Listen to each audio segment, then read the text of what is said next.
Check, mic check. All right, guys. Sorry, I had to restart. Hey, motherfuckers wanna keep me down, and what goes around, it comes around. If heaven don't want me, then I'm hellbound. And inside my man, it's Southside land. Set fire to the past, walk through these ashes, fighting for the best. Still black, Fred is shopping. Come and take a ride with me, motherfucker, hop in. Welcome back at a full clip. All aboard this crazy train. No money, no cars, no champagne, but I'm still alive and I can't complain. I'm drama free, it's plain to see. Getting used to these growing pains. Success is certain, back to work, and goddamn, I can feel the change. Side of the coin, I'm paranoid. At the surface, I play. I'm afraid of heights, but out of spite, you put me up on this pedestal. But I love you, and I can't deny. Drive myself crazy with the reasons why I can't come to terms with the word goodbye. And the reason is there's no reply. Spread some sunlight on my darkest days, darkest days. Show me the beauty when the color fades, color fades. Give me the courage, so I'm not afraid, so I'm not afraid. Spread some sunlight on my darkest days, darkest days. Spread some sunlight on my darkest days, darkest days. Show me the beauty when the color fades, color fades. Sorry, guys. I had to restart. Just a second ago, the mic wasn't picking up. It's good now. So I sit back and relax. Still asking myself the same questions. Ignore the facts. I can't turn back. God, please answer me. I'm sick of guessing. I claim my fist is gut wrenching. Show me the way to the peace that I'm missing. I'm not religious, but remember this. I live my life with the best of intentions. Don't bullshit me. It's hard to believe. And everything around me is so diseased. So answer this. Who the fuck are you? And who the fuck am I supposed to be? Should I listen to God and all his prophets? Listen to the greed that aligns my pocket. Listen to the hypocrites compared to the prophet. Listen to the pain that I clearly adopted. I can't move on when I'm stuck in the past. Hard to forget with a flag at half mast. Hard to live when the move so fast. And everything around me is made of glass. And I wanna let you know Welcome, welcome, welcome. for suggestions, but where the fuck is the light of my tunnel? So hand me the bounce, I'm starting to stumble. They always say that the strong survive. How do we know too young to die? When happiness is in short supply, they hand you a pill and they tell you to try to love you. Now I can't. We are back. Yeah, the mic wasn't picking up at first, but we should be good now. Spread some sunlight on my darkest days, darkest days. I think everybody can hear me. Mic check, mic check. Give me the courage, so I'm not afraid, so I'm not afraid. Spread some sunlight on my darkest days, darkest days. Spread some sunlight on my darkest days, darkest days. Show me the beauty when the color fades, color fades. Give me the courage, so I'm not afraid, so I'm not afraid. Spread some sunlight on my darkest days, darkest days.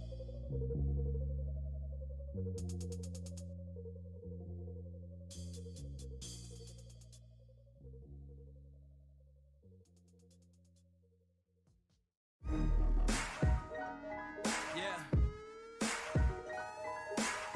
I want you to listen to me. Now pay attention. Welcome to my sideshow. Enjoy free admission. The drama club isn't accepting submission. They're neither one of them's getting along right now. I asked them to be civil in my chat, but it seems like they're not exactly getting along. I mean, it's not my place. I don't have insider knowledge or anything. I just know they're not getting along. I'm still friends with both of them. Really am a psychopath. The meaning in By the way, life is like and share if you don't mind. I'd appreciate it. sleeping and repeat, lose your mind and then you find it and get buried underneath the happiness, the pain, and you be getting no relief. What the fuck am I saying? All you faggots paying attention. God blessed you with ears, but you idiots never listen. I guess in what I'm saying, since there is no comprehension, my bleeding heart fell apart. Let it be your intervention. Lean back, come on, get relaxed. Take another hit, headed for a relapse. Lose your mind with me. Lose your mind with me. Lean back, come on, get relaxed. Take another hit, headed for a relapse. Lose your mind with me. Lose your mind with me. I sit back and I reflect and I think about the past. It's set in stone, I have to view it through the glass. Made a lot of mistakes, I'm learning to adapt. I sit alone and overanalyze the aftermath. No straight and narrow, always seeking out a shortcut. And in the further back, see me playing catch up in the days of sin wonder. Are my days really numbered? Shit, I don't know, but I ain't getting any younger. Not made up what I made of. I suggest that you just keep it zip. Had to lose my brother to learn the value of relationships. I can't forget, I take myself a little trip down memory lane. It's as real as it gets. Sometimes I scare myself from what I really might do. I keep telling you, I've got a couple screws loose. Welcome, everybody. Welcome, welcome. We're getting started in just a minute. You can join me in the institute. Lean back, come on, get relaxed. Take another hit, headed for a relapse. Lose your mind with me. Lose your mind with me. Lean back, come on, get relaxed. Take another hit. Headed for a Can he take his time? He's 15 minutes late. Oh no. lose your mind. By the way, all the times when I mention Raina and Zay, that's this skull that's like half the screen right here. That's the skull I'm talking about. She drew for us. That's our new logo we're gonna start using. It's a pretty cool skull. She drew that for us. It's actually in color as well. Let's see. Just like you, concerned with just the victory. That's what it looks like in color. She did a really good job. I'm on that next level, balance on center. Pain That's the next sticker we're gonna have coming out, and maybe some merch with it on it. By the way. tried. I sent him messages, 1,000 prayers with no reply. Can't call my nightmares with a motherfucking lullaby. So fire up that cigarette, pour a shot that multiplies. Lean back, come on, get relaxed. Take another hit, headed for a Welcome relapse. everybody. Thanks for joining us. Lose your mind with me. Lean back, come on, get relaxed. Take another hit, headed for a relapse. Lose your mind with me. Lose your mind with me.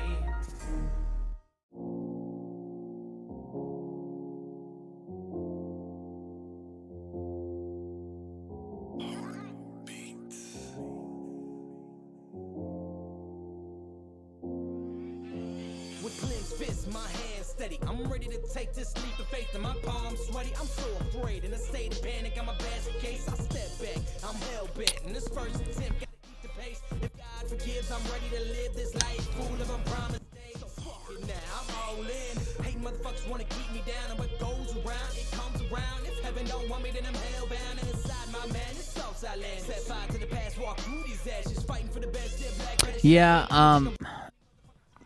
I really wish I could change my link to I wish it would be youtube.com/CBC or Cold Beer Confessional, but it's not. It's youtube.com/Will Bird, because the channel used to be just my name when I first got it. It is what it is. That's why I use the QR code on the merch.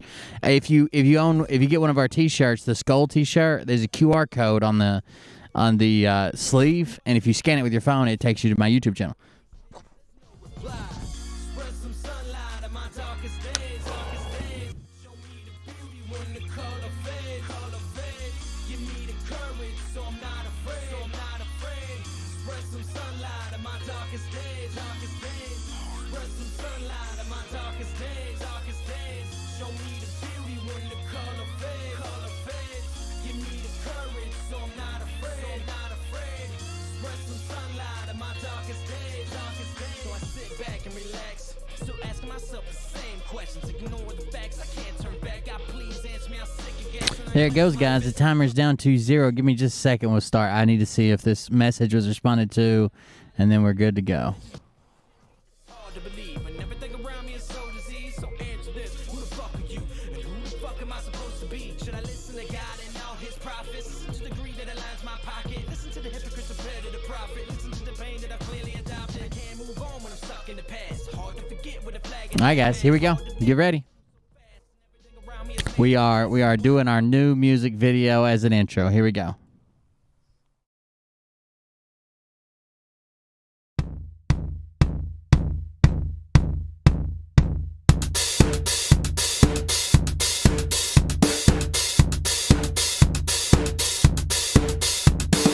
Things are happening, and we're getting close, okay?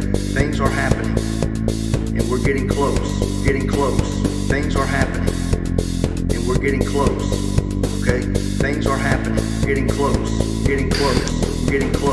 Something is not right here, guys. Pedo Joe showing his behind, which you can't do. It's confirmation of what we've heard. The ELECTION to the FRAUD. Got the. But things are happening, and we're getting close. Okay, things are happening. And we're getting close. Things are happening. And we're getting close. Okay, things are happening. Getting close. Lots of stuff's going on. Everything is coming together. But this is just the first domino to start falling. I believe that. Hey, We're going things to are find happening. out. Don't take my word for it. Look into it. You'll see. Things are happening, and we're getting close. Okay? Things are happening, and we're getting close. Getting close. Things are happening, and we're getting close. Okay? Things are happening. Getting close. Getting close. Getting close. Quit listening to the mainstream media because they're liars. They are liars. That's what liars do. They lie. They're liars. They're liars. I can't believe they would lie. You might say, okay, Brad, well, what's going to happen now? Well, I don't know. I don't know. I think we all know that. We all know that. We all know that. We all know that. That is a music parody by our own BT. Thank you guys for joining us. I appreciate it. Thank you for being here tonight.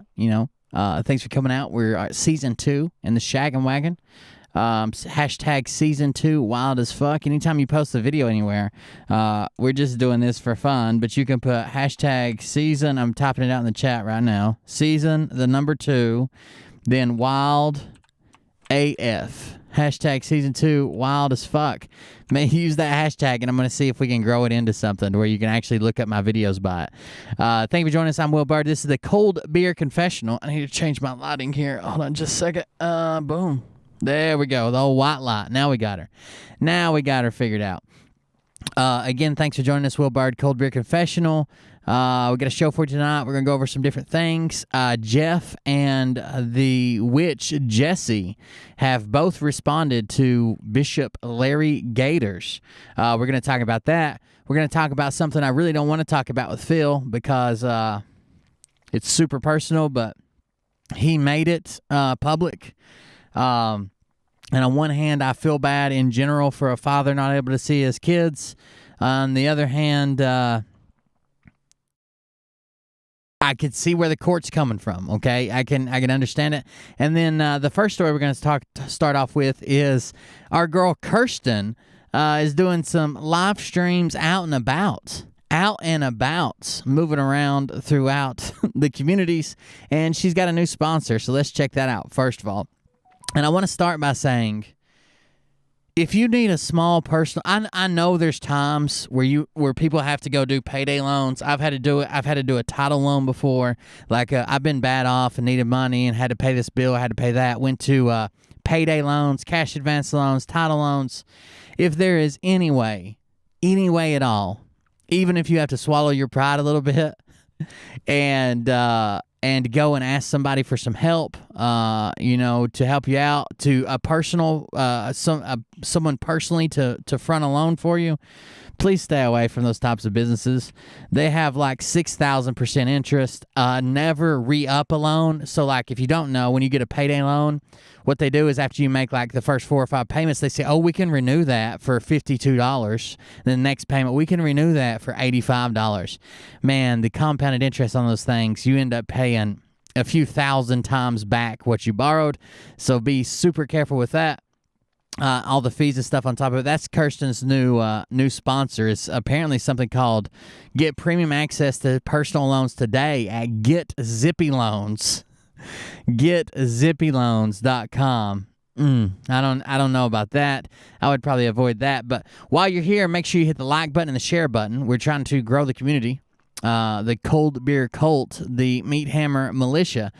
So while you're here, make sure you hit the like button. If you're on Facebook, like the video, like the page. If you're on YouTube, like the video, subscribe to this page. Subscribe to Cold Beer Creations, CBC Media Group.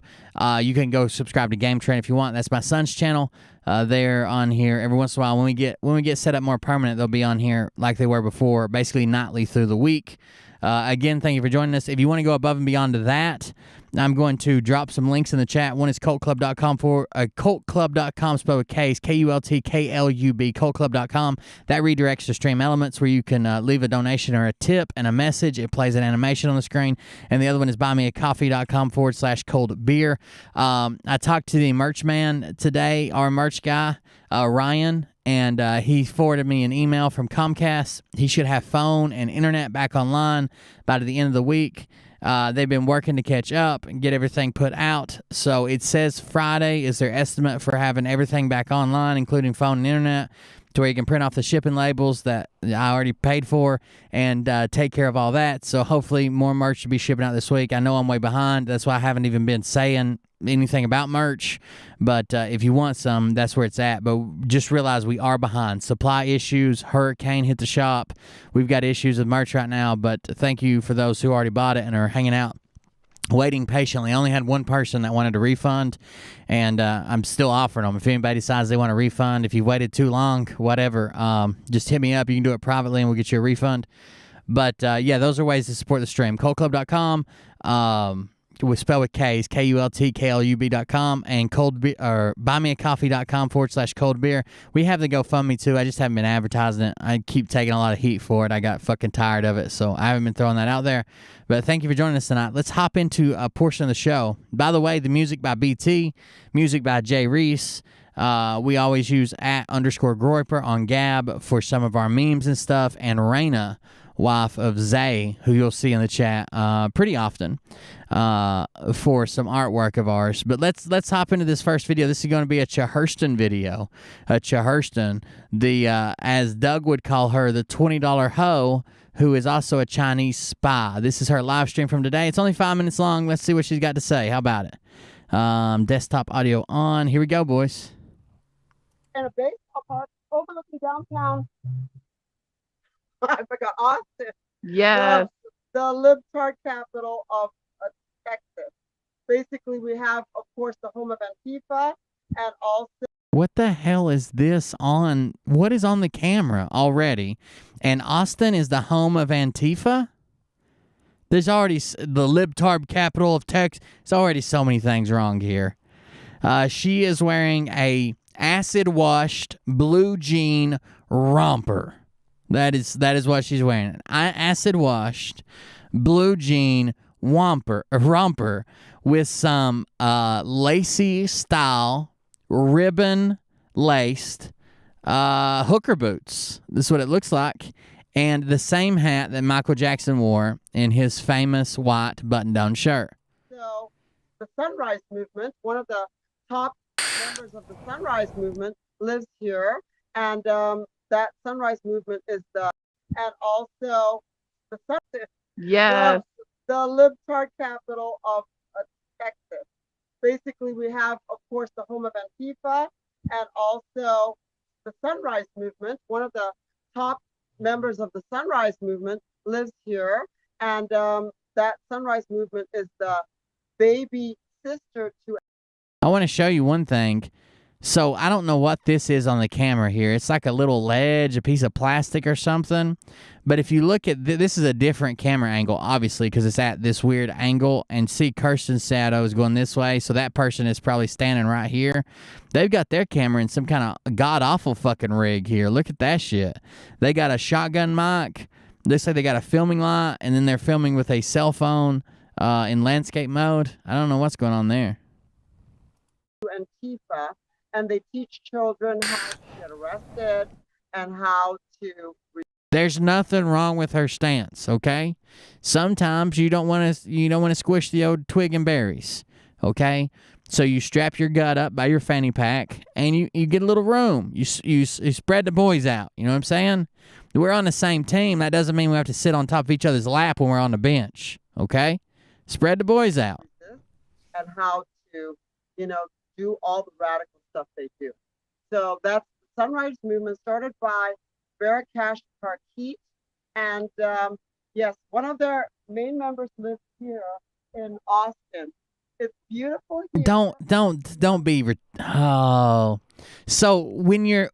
here's the general tip when you're public speaking or addressing a crowd or live streaming or whatever. When you're talking about a city, okay, so let's say I'm talking about a city close to me, Bristol. And Bristol, the entire city of Bristol is in the background. And I say, this is Bristol, this is the city of Bristol, home of the world's fastest half mile, the Bristol Motor Speedway. Yes, that's right. Right here. And then I point to the city. I say, the Bristol Motor Speedway is right here, somewhere in the city. She says, the leader of this movement lives right here. Like she's going to point to literally the building he lives in. And then she says, somewhere in the city. What an idiot. Barakash Parkeet. And yes, one of their main members lives here in Austin. It's beautiful here. One of their main members lives right here in this gigantic ass city. You can find him somewhere in there.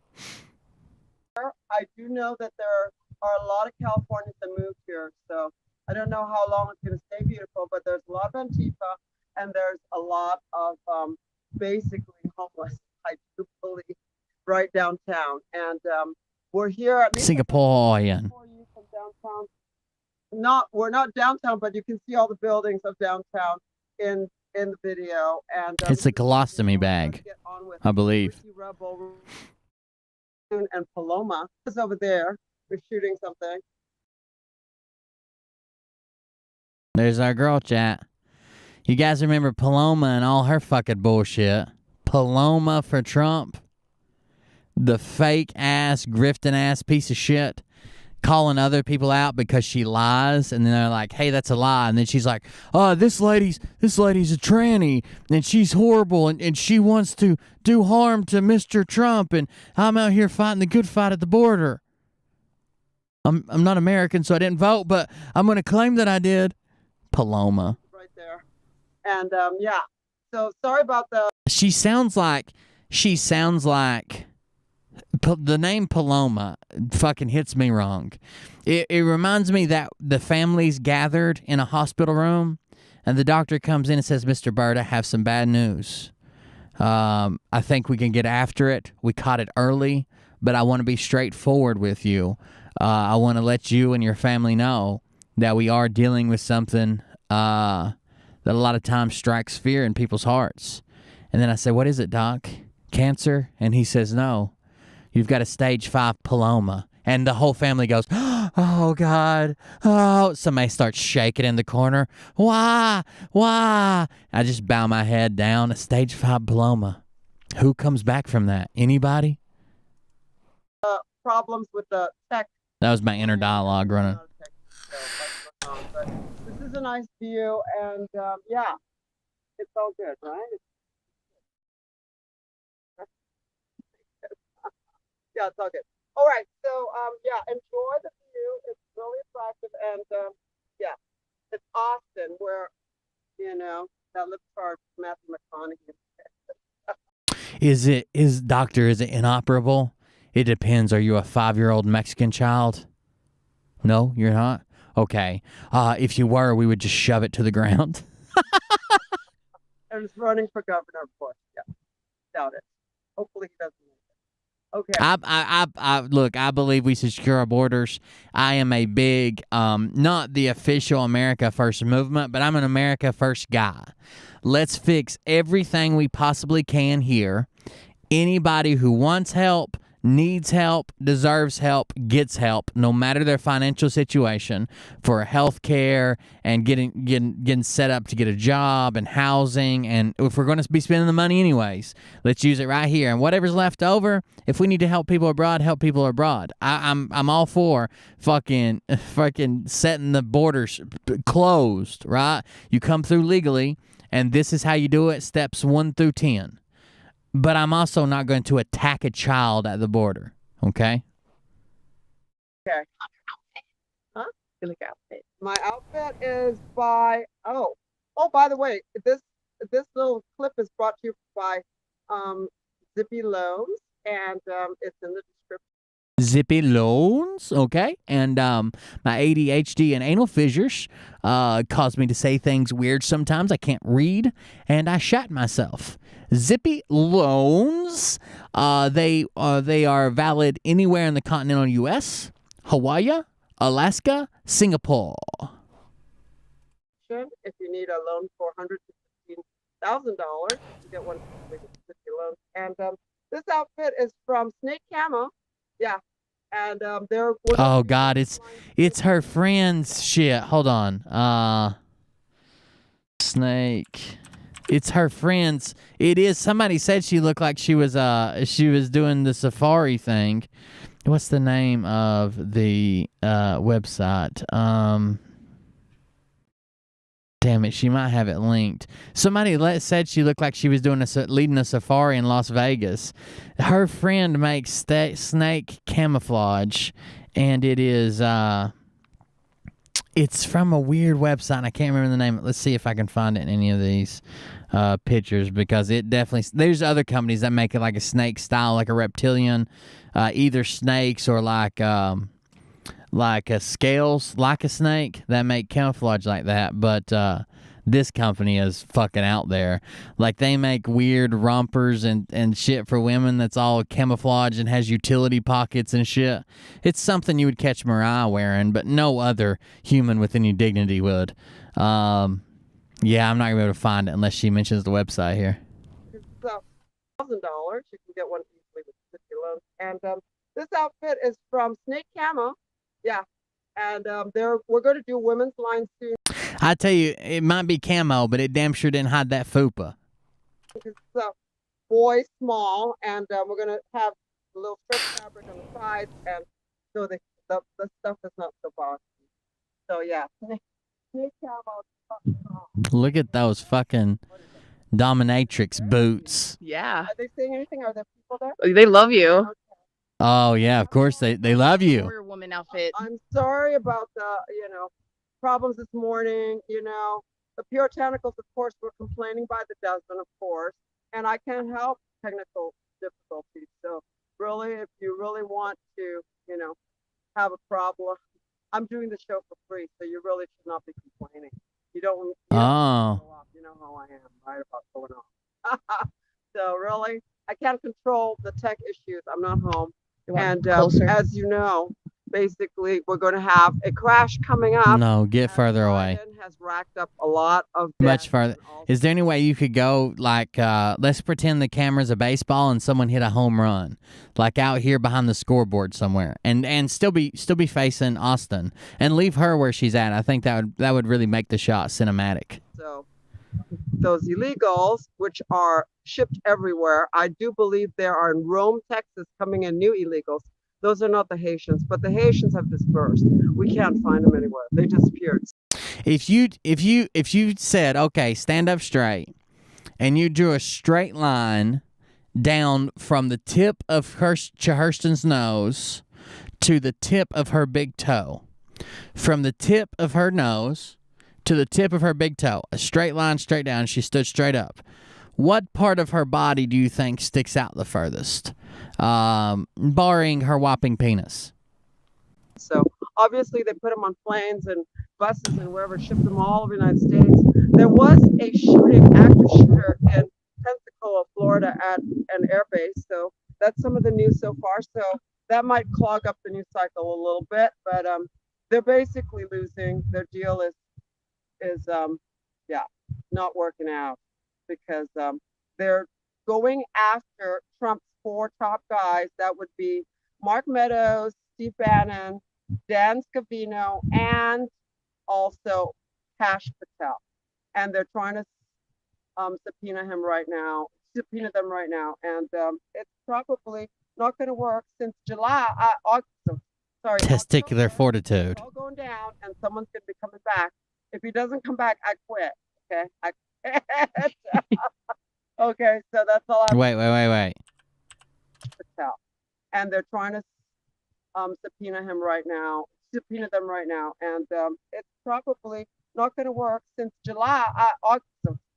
October. It's all going down, and someone's going to be coming back. If he doesn't come back, I quit. October. In October, Trump is coming back, and if he doesn't come back, I quit. Someone leave a comment on this video as soon as it's over to remind me that this is the video where we've got to hold her feet to the fire, okay? Hold her ball sack to the chopping block. She's gonna quit. Okay, I quit. Okay, so that's all I have to say. So, financial black swan event by the Patriot. Then the next will be the blackout and EPS, the whole 9 yards. Okay, so everything's going to go down quickly. You know the drill, basically, and of course, 7 presidential messages and everything. Here's the problem. if any of this was real, if any of this was going on, if any of this was really going to happen, why did they pick the most unlikable, fucking dickhead, grifting ass, pyramid scheme, dirty, underhanded pieces of shit to represent it? Why? Why would they not get like legitimate people that you can trust, that you like, that you want to hear speak, and be like, oh yeah, these are going to be the people who run the YouTube channels that you know, let you know about everything, because, you know, people can fucking stand them. Everything else. I can't talk about, you know, the, you know, other stuff, and so you have to go on Telegram to see all of that. So we can't discuss that, but I told you I'd get something for you from Texas, and I'm supposed to do Ricky Rebel soon, and I'm gonna call, I'm gonna call Will Johnson very soon. Thank you so much to my girlfriend here for doing the camera. This is Melanie. Thank you so much. Thank you. All righty. Thank you very much. All right. Purple thumb. They got it. Oh, they love you. Oh, God, man, that is rough to watch. Their level of content, like the shit they make is going way to their production value is way. Oh, I haven't seen Liberty Warriors live. Most of the military stepping out. Oh, no, And never now mind. the military, Most military have stepped down. Are going to lose their Sure. weapons. Jesus fucking Christ. Oh, anyways. That was Chahurston. Production value's going low. Shit's going bad. I don't know if they realize it and they're just like, fuck it. These idiots would watch anything. Like, why do I put a lot of effort into it? Or if I don't know. They're just oblivious that the whole video sucks. Their content sucks. Their lies are fucking lies. They never come true. It's hard to tell. But it really seems like they're at a point where they're like, fuck it, my audience would watch anything. Like, I could literally do a live stream of, I'm going to paint the word Trump on my wall and they can watch the paint dry. And I'm going to tell them that once the paint's dry, big things are happening. This is hot, spicy paint, Intel paint. And as soon as it's dry, here we go. Jesus Christ, that's horrible. That's horrible content. I warned you guys a while back, and you can go find the video if you don't believe me, but I warned you guys a while back not to follow certain Telegram channels. I read a certain Telegram channel that I'm opening right now as soon as I can find it here, and I said, do you guys really believe that? And there are people who claim to be legitimate intel sources that are sharing this as legitimate intel, that are saying, oh, yeah, you could check his channel. He's got it posted. He's got the document posted. He said he's coming back. He said he's doing this. He said he's done with investigation. And I warned you that the special prosecutor, John Durham, is not going to run a Telegram channel that says shit like, from the office of Donald J. Trump, where's Durham? Is he living, breathing human being? Will there ever be a Durham report? I'm here, Mr. President. It's showtime. Shit like that, okay? Who am I? Why did I leave? Where did I go? What was I doing? John Durham is not going to be running a Telegram channel, and he's not going to be doing a bunch of cryptic bullshit.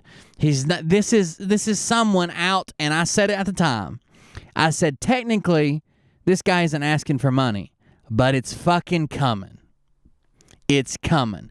They made the channel. They got the viewers. They wanted to grab more fucking subscribers, so they said they were closing all the channels in 24 hours. You had to fucking join. And when you had to join or else get a link because they had to make it private so the cabal couldn't stop them, like the cabal is not allowed to request a link. They drove up their numbers. He's got 200,000 subscribers that believe, oh my God, John Durham has a Telegram and he's talking to me. I'm going to decipher it. And I said, they're not asking for money, but they're coming for it. Well, he made a few more posts. So we have, I'm here, Mr. President. It's showtime. Who am I? Why did I leave? Where did I go? What was I doing? Join at John_Durham. Michael Sussman will go down as a criminal in the history books. Indictment is coming. That was the same day when it leaked out that an indictment was coming later that day. Then we got this post. This is it. The hour is upon us, and I'm begging the storm of the century. And I'm bringing the storm of the century, history in the making. Welcome to the main event, Patriots. It's showtime. A show so big that will leave everybody speechless. They are not ready for it. Blah, blah, blah. All you need to understand is that it had to be this way. Soon you will realize the meaning of this. Every lie will be revealed. Prepare backups, archive everything. They will try to shut us down, but they won't stop us. We will prevail. God bless you all. You know, a bunch of cryptic QAnon bullshit. A bunch of hype up the idiots so we can get in their wallets. Let's get all the idiots excited, and then we'll slip their wallets out of their back pocket. Well, it kept getting worse. I believe that justice is what the American people want the most. That's what I'm fighting for. You're one fucking low-ass indictment. Which other channels claim, oh, he's saying on Telegram, this one indictment is going to lead to a bunch of others. I would have rather seen 300 indictments come down the line, but you can do them one at a time if that's what you want. It's coming. Today is the day they fear so much. Today, everything changes. Many will be punished for what they've done. That was on September 24th, 4 days ago. Nothing happened. Now what have we got? This seems like a weird post. Did you know in 2021, 25 Trump silver and gold coins are worth $130. But next year, they'll be worth $10,000? Are you kidding me? Take my money. By the way, they fucked up and put a decimal instead of a comma. So now it looks like it says they were worth $130, but next year they're going to be worth 10. Whatever. And then we get this post. The future will be bright for every Trump supporter. We have a big announcement for every patriot. Better days are coming. The Trump coin has been approved as the only coin that would change the history. The skyrocket to 400 will happen. 2009 was the year of Bitcoin. 2013 was definitely the year of the famous cryptocurrency Ethereum. This year, the world will be shocked by the Trump coin. We are honored that our president's face will be on the most powerful coin that will change the world. Get at least 25 coins because they are low on stock. I've already invested in 100 Trump coins, and I'm so excited for the days ahead. Order here. And I guarantee you this is an affiliate link. Let's see. I know it's a short link, but I bet you it's an affiliate link. Absolutely. Affiliate, look right here. Affiliate AFF _V95N _2020C front of the site, PHP. So this is actually an affiliate link. His affiliate number is V59N. V as in Victor, 59 as Niner as in November. V as in Victor, 59er, N as in November. That's his affiliate number. I wonder how much he makes when you spend $130 fucking dollars. These assholes are coming for your wallet. They get you excited. They lie to you. They tell you what you want to hear. And then they separate you from your money. And these dumbasses keep doing it. Keep doing it. Stanley Wooden Nickel. They keep buying it. What the fuck is wrong with you? By the way, CoffeeZilla has, I know I talk about his channel a lot. I really like it. I'm pretty sure it's CoffeeZilla. At one time spoke to the guy in Texas that was minting these Trump coins, election 2020 coins, even some Biden coins. And he was talking to him about it. And the guy's like, yeah, we're still selling the shit out of, Trump coins. We're still selling the shit out of, Trump coins. And CoffeeZilla's like, oh, really? I figured Biden coins would be selling. He's like, no, you don't understand. Like the right wing and this whole Trump movement, it goes beyond who's president. It goes beyond the election. It goes beyond everything. If you take something and put MAGA or Trump or CAGA, Keep America Great, if you put his face on it, if you make him fucking gold, if you make him look special, and you tell people, oh, the price is going up on this is a collector issue, he says they cannot keep them in stock. So the part about the low stock is probably true, even though that's usually a sales tactic to keep us to keep people wanting to buy it because they're fear of missing out. That's probably true. That honestly is probably true. And they posted this, and these idiots are fucking dying to get it. Dying to get this shit. And this is not a link from another page. This is a link. If this was a shared, if this was a shared post, it would look like this. Let's see. I'm trying to see somebody had a shared post up. I know who will have one. Let's go to, here's this one. See, world events from Two Speaks Eyes forwarded from RT News. So this was forwarded from RT. You click on it and you go to RT News, right? This is an actual post from the page, from the John Durham page. And I would say that it won't be long. See, this one just says John Durham. I would say it won't be long until we start seeing them on these pages, the official McAfee pages, the John McAfee pages. There's a couple different McAfees. Where's the one with green eyes? Hold on. Let's see if it's on there yet. Because I'm pretty sure there's just a handful of people that are running all these fake-ass Telegram accounts. There it is. No, it seems like this one's copying that other page and posting the same shit. I would say there'll be a cash grab on this page before too long. If I had to guess, I would say there'll be a cash grab here as well. The whole thing's a fucking joke. I'm pretty sure we all know the whole thing's a joke. But obviously someone's buying it or they wouldn't be doing this shit. It's literally an affiliate link. I would say on $130, they probably make, I don't know, 20 or 30 bucks, and they're getting thousands of people to sign up at 20 or 30 bucks a person, maybe even $10 a person. Maybe they only make $13 or make 10% on that affiliate link because these motherfuckers are worthless. They don't even have a fucking amount. They are worthless. Other than their weight and if someone wants them, but they're printing so fucking many of them, no one's going to be, if you wanted it, you'd already have it. Okay? You've been able to buy this motherfucker for, almost a year now. If you wanted it, you'd always have it. They're printing them as fast as they can. I don't understand what the fuck is wrong with people that keep buying this shit. I don't. I really don't. What do you think is going to happen? Trump's going to come back and be like, oh, by the way, if you were able to buy a coin from the Raw Conservative store, of me, the 2020 Trump gold and silver plated President Trump 2020 coin, I'm going to make the value of those $10,000 a piece.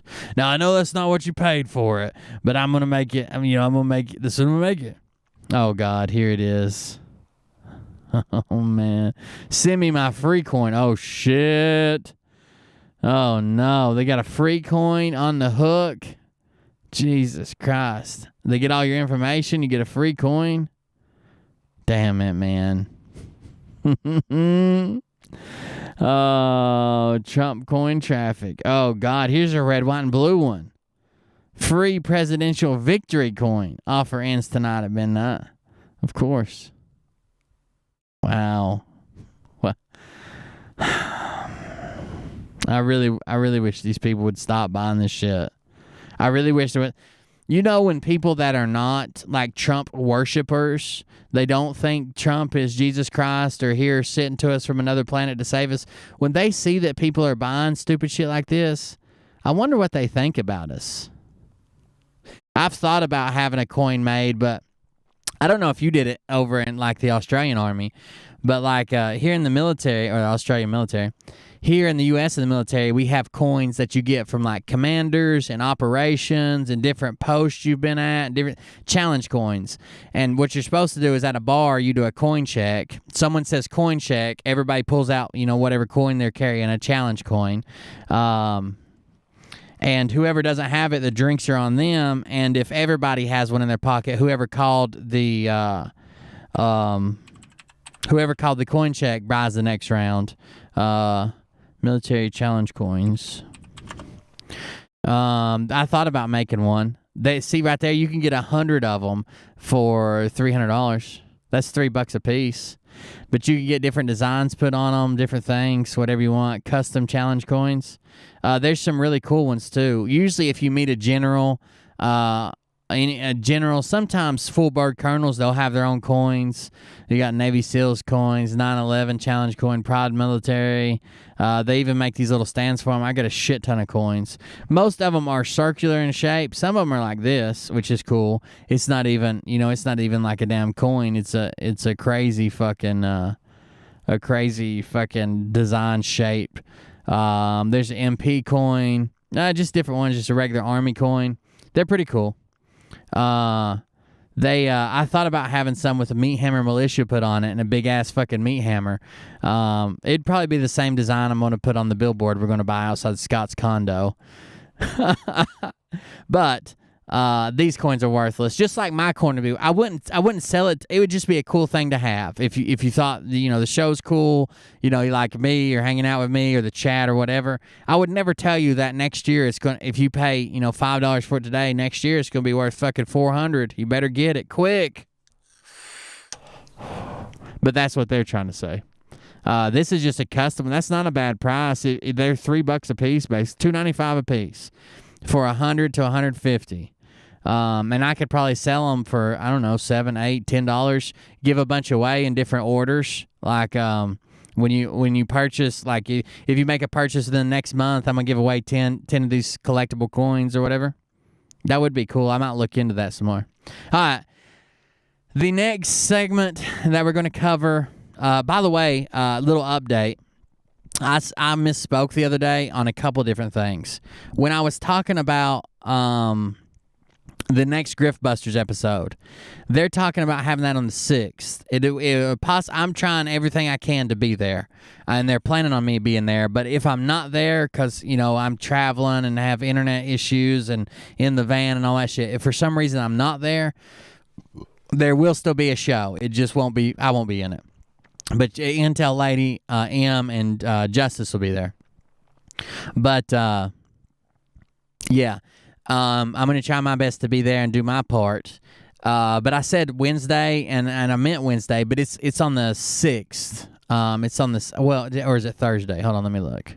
Yeah, it's on Wednesday the 6th is what we're planning on. There'll be a promo coming out in the next couple of days that we'll all probably be sharing. You'll see it on my channel and M's channel, everybody's channel, right? So, yeah, that's set for the 6th, which is next Wednesday. It'll be at 4:30 Eastern Standard Time, or if you're over there in Britain land, it'll be 9:30 p.m. GMT. But 4:30 p.m. Eastern Standard Time, that'll be my time to be on there, and I'll try my best to be there. And the other thing I was saying was when we were covering when we were mentioning the Arizona audit stuff, I misspoke and said that the auditing company wasn't certified, or yeah, I think I used the word certified. They weren't certified by like the association that does that auditors join, that they get certified through. It's not a certification. It's actually just an endorsement. And all the well-known auditing companies are under that endorsement. There's two. There's one from the ASA, which is the American Statistical Analysis, something or other. And the other one's called AMSTAT, which is American Statistical Analysis, some shit. AMSTAT and AMA, they endorse almost all of the companies that do like audits and forensic fucking election shit. The company they used is not endorsed by either one of those. And the company is not very well known, especially in the field of audits. They're actually much more well known for corporate espionage, like cybersecurity shit. Like if you have someone who is if you think one of your employees is like a fucking spy for another company, if you think you're being hacked by another company or another country, that's what they do. They specialize in hacking shit between corporations, in secrets, production secrets, and shit like that, right?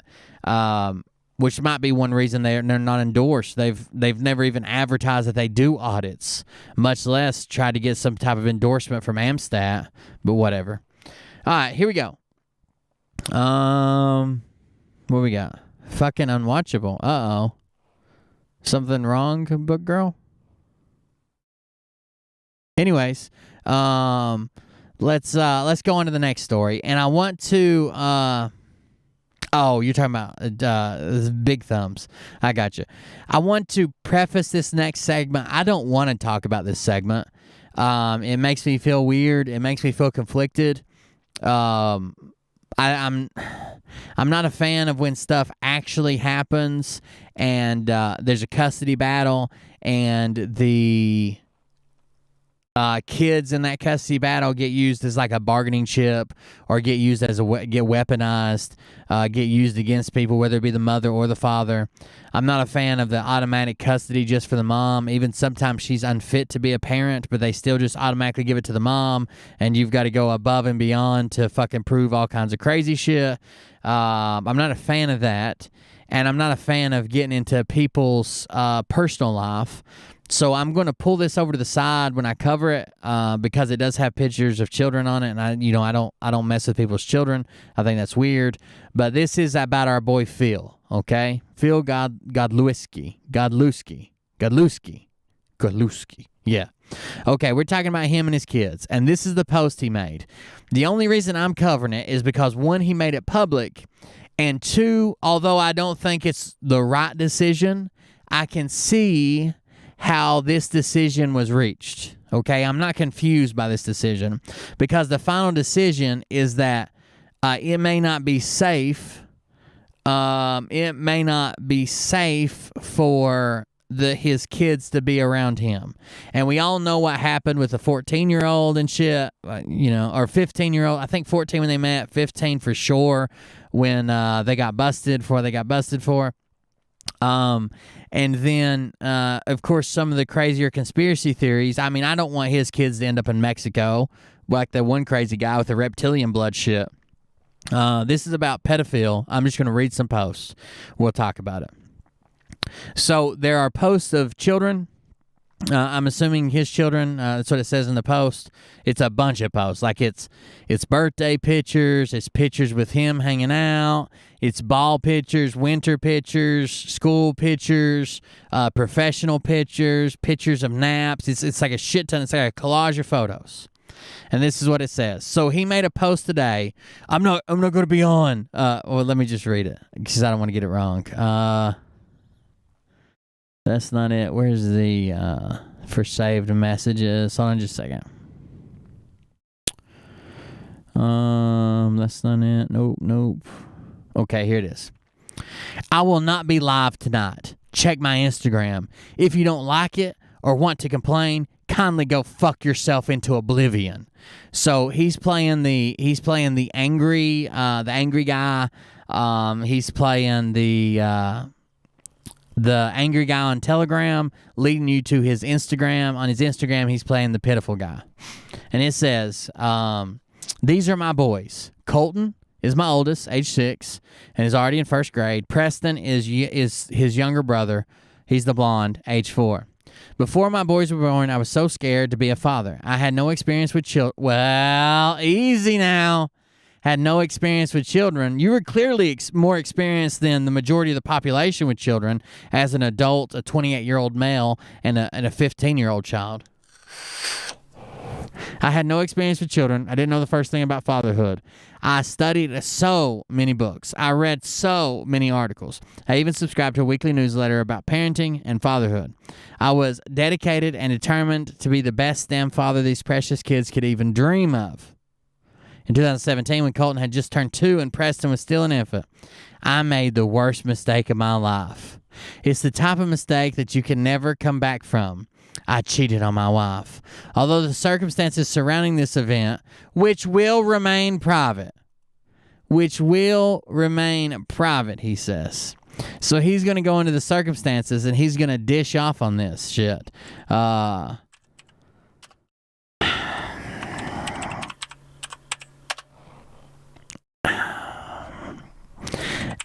It's not private, okay? It's a public minor, or it's a public matter with a minor, and it's not private.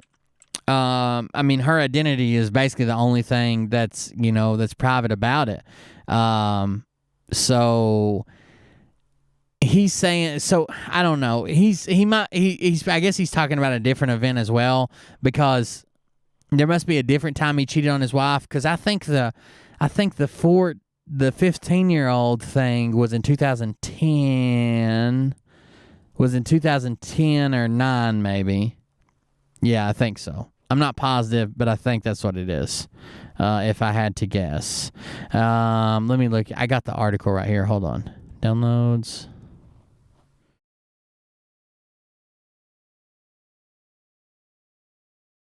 Page 1. That's not it. So let's go back. I got the receipts here. Just give me a second.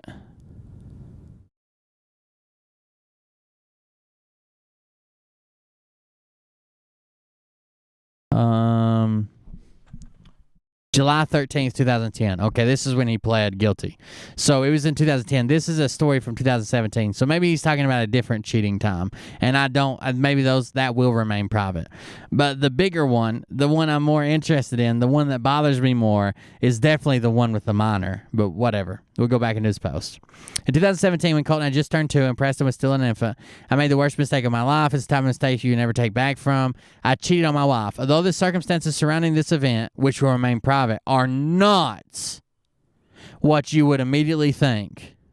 So what are you trying to say? I cheated on my wife. The circumstances are not what you would immediately think. Did you cheat with a dude, or did you cheat online, virtually? Whatever. Are not what you'd immediately think. It happened nonetheless. I will forever regret this moment in my life because it led me to the situation I'm in today. In February of 2021, Valentine's Day to be exact, a journalist for the Scranton Times named Chris Kelly wrote a defamatory and slanderous article about me. Currently, I am suing Times Shamrock for $5 million. I can see him going like this when he says it. $5 million. Exactly 3 days later, my wife, Dory Godlewski, the former Dory Gallagher, left me and took my beautiful children.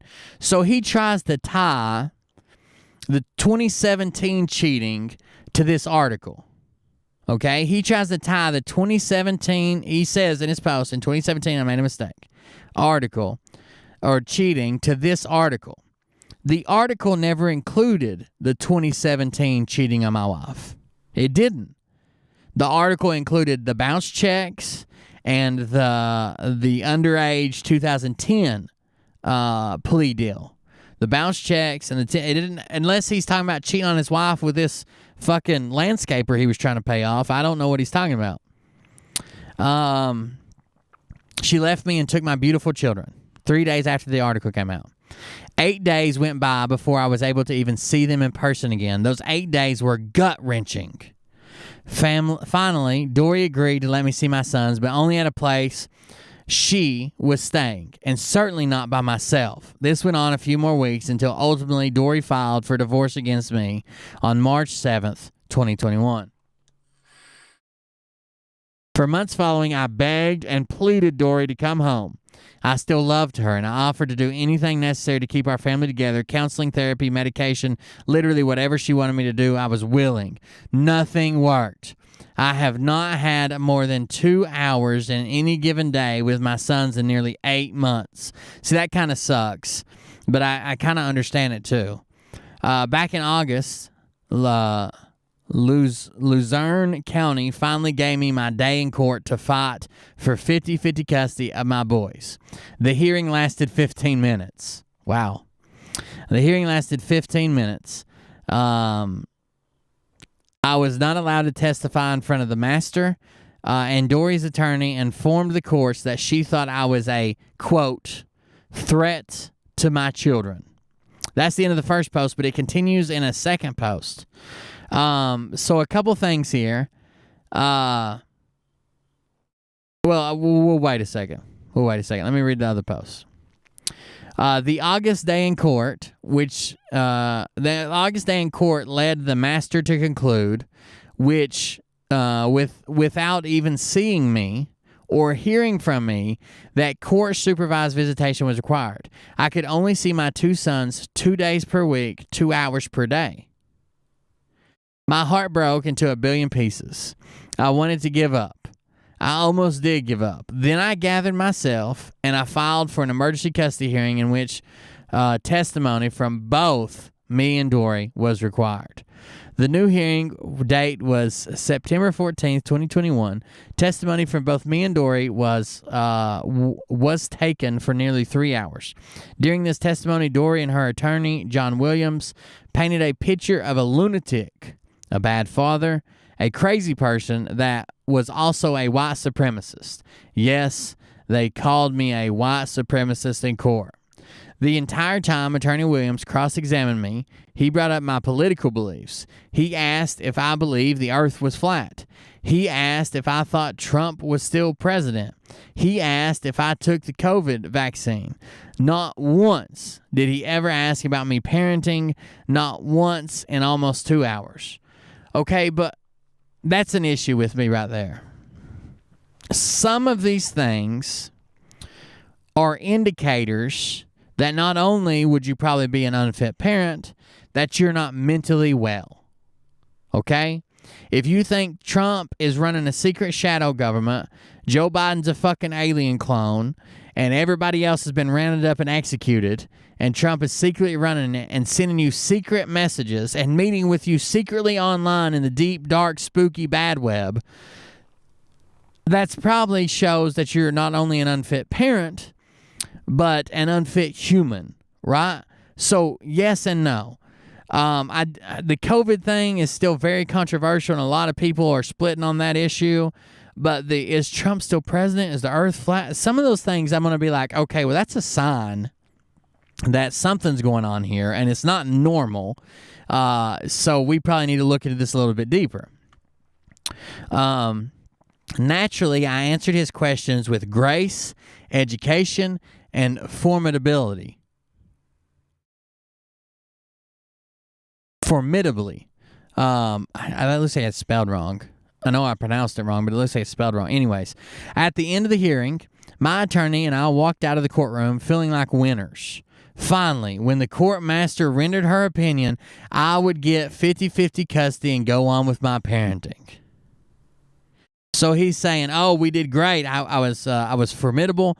I answered with grace. I answered with this. I answered with that. You know, I did a good job." I very seriously doubt it. If he honestly thought that he was going to get 50-50 custody, he didn't answer the same way he fucking feeds it to you on his show, because I know he would have came off as a crazy person. He might not have left the courtroom except after a psych eval.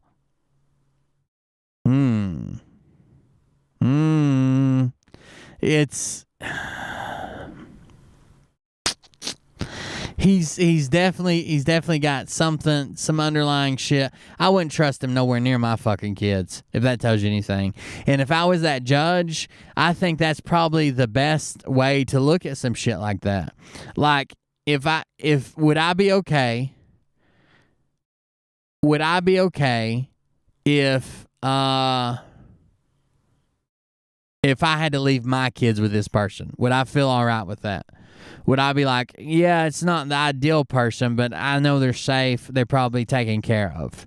I think that's probably a good way to pick through that and see what you're going to do. The post continues. They felt when finally, when the court master rendered her opinion, I would get 50-50 cuts. So they felt good about it. They had a good feeling. They felt like winners. They felt like it would be, they would get 50-50 and go on with parenting. But, he doesn't put a but I am. But, earlier today, I received an email from my attorney. The court has finally ruled that I am a threat to my children, and that court supervision must continue. I am only allowed to see the boys that I love 2 days per week for a total of 8 hours. Do I believe the earth is flat? Maybe. Do I believe Trump is still president? Maybe. Do I believe the COVID vaccine is experimental and no one should ever put it in their body? Maybe. That's your problem right there. You answered the questions wrong. But what does this have to do with my parenting? Well, a lot, okay? Like I said, these are indicators. These are indicators. I'm not saying that if you think the earth's flat that you're going to go home and beat your kids, but if you believe enough of these conspiracies, you're probably not doing the best mentally. But what does that have to do with my parenting? Colton Preston, someday you'll be able to read this post. When you do, I want you to know something. I'm going to move heaven and earth to get custody of you. I will never give up. I will sell every asset that I own to fight Dory. I will make it my mission in life to get you boys back. And then it ends and it says, this is the end of the beginning for my ex. The tables will turn. Mark my words. Which kind of has a weird threat vibe to it. I thought, maybe you guys don't, but I think it did. Like, I'll move heaven and earth. I'll do this. Mission in life. Get you back. This is the end of the beginning. This is the beginning of the end. The end of what? Like her lifespan or her custody? This is the beginning of the end. And then after he says, this is the beginning of the end for my ex, the tables will turn. Mark my words. I think that's kind of creepy. That would have threw up a red flag for me, for sure. Again, I think it's an indicator, and I think it's a pull for the heartstrings. I think I'm mad on Telegram, but go look at my Instagram to see why. Then you get over here and it's like, I'm so sad. I should have done this. I think Dory probably did a good job getting away from Phil. I'm ripped between, like, I don't want any young boy to grow up only be able to see their, parents for a couple of hours a day and blah blah blah. But there have been multiple independent people message me and said that when they were part of Phil's following, when they were part of Phil's group, allegedly, he's got a new girlfriend that he runs around with, and on two separate occasions, he was complaining about visitation, not getting able to see the boys and stuff going on, and how upset he was about it. And they found out that he actually had opportunity to see his boys and instead was traveling and or vacationing and or, driving across the country or to whatever, to here, to there, to Florida with his new girl. Now, that's alleged. I can't confirm this, but they say that these are from multiple sources. Said when they were part of the group that they thought it was just appalling, but they didn't say nothing because they didn't want to get yelled at. That he had an opportunity to see his sons, who he claims to want to see so bad, who he's always talking about, who he's always so depressed about and so angry about. He had a chance, but instead he was in Florida with his new girlfriend and just missed the appointment. No call, no show. But again, that's all allegedly. I can't confirm that, but it does sound like him to me. It does sound like him to me. But like I said, I don't like boys growing up without their fathers, or the courts having to step in and be dad, or the prison system or whatever. I hope his kids are great. I hope they grow up for a long, healthy, strong life and succeed in all they do. It's not about the boys. It's more about him. Like, I would never wish ill will on anybody's children. I just don't think that he's a very good influence for anybody. He is he's something else, man. That is the pedophile, Phil Godlewski. Go check him out. He's on Telegram, DLive, YouTube. Check out one of my videos. I've done a couple on him, including one on his pyramid scheme. That could be part of it. I wonder how much income he should. Well, he's probably still a real estate agent. Never mind.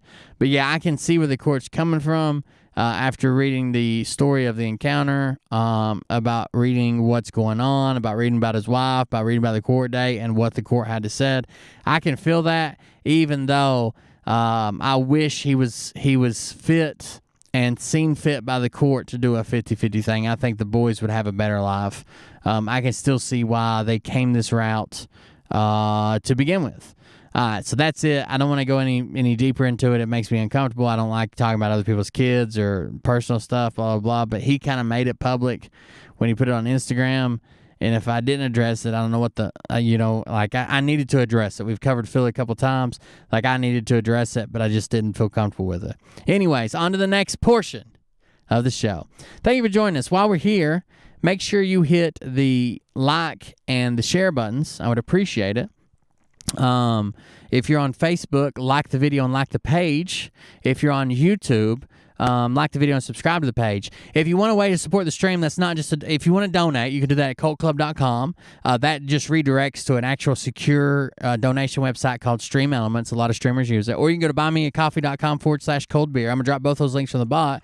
We're also working on an affiliate agreement with ExpressVPN. If you need a VPN service, if you give me a couple days to get the commercial, to check all the boxes that they want, I can get you 3 months free on your VPN. When you sign up, I can get you 3 months free through ExpressVPN. That's the one I use. It's one of the best ones. So I'm still building the commercial they want, so I'm not going to advertise them. They got a bunch of boxes they want checked for the little commercial. So I want to do it right or whatever, but there is a link there. It's just ExpressVPN/coldbeer, ExpressVPN.com/coldbeer. But I would appreciate it if you guys, so you could just donate. If you want to send me a message, that's fine. If you want something for your money and you're not paying any extra, you're actually getting something free, then the VPN's the way to go, and we get a little kickback. We have Amazon affiliate links, stuff like that, where you can help without just throwing money. You actually are getting something or going about your shopping or using something you already use. So make sure you hit the like button, and we'll move on to the next segment right after a quick break from, let's see if I can get it right quick. I want to do, give me just a second. Let me pull this up. I want to have, since we got so many music videos now, I want to have another one here.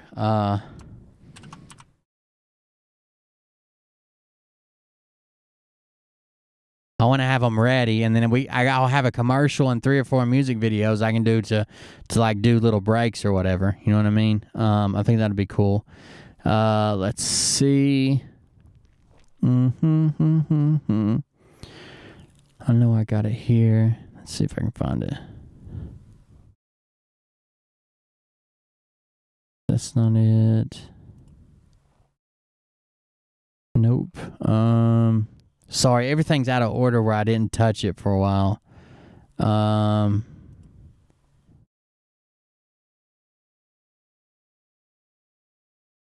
Is this it? I think this is it.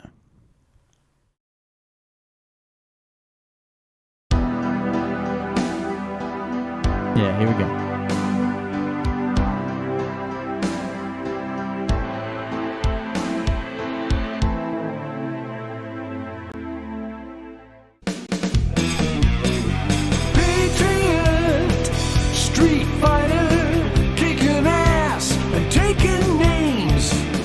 In a car by yourself, probably with your saddle shoes on and your sister's bobby socks.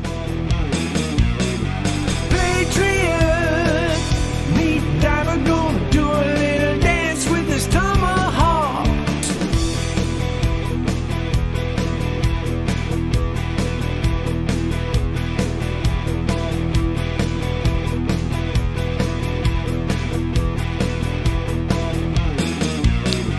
Patriot, meat rider coming to your town.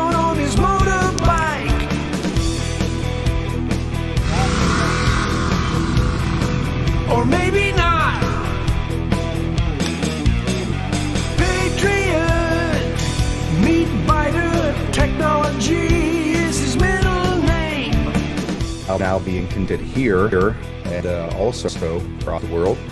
See, we've got let's say we've got a camera issue here going to work on. I'm not sure why, but looks like we have the wrong camera working on. Patriot, meat beater, bringing the love to his fellow man. You want to kill yourself? No problem. I'll hand you a rusty butter knife. You can cut your head off right in front of me. I have no problem with that if that's what you want to do.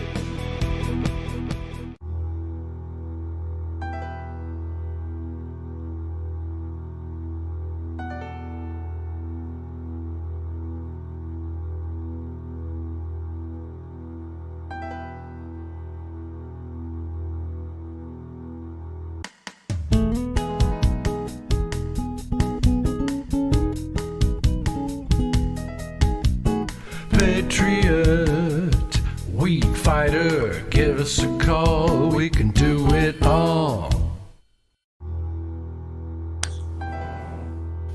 Patriot, street sweeper.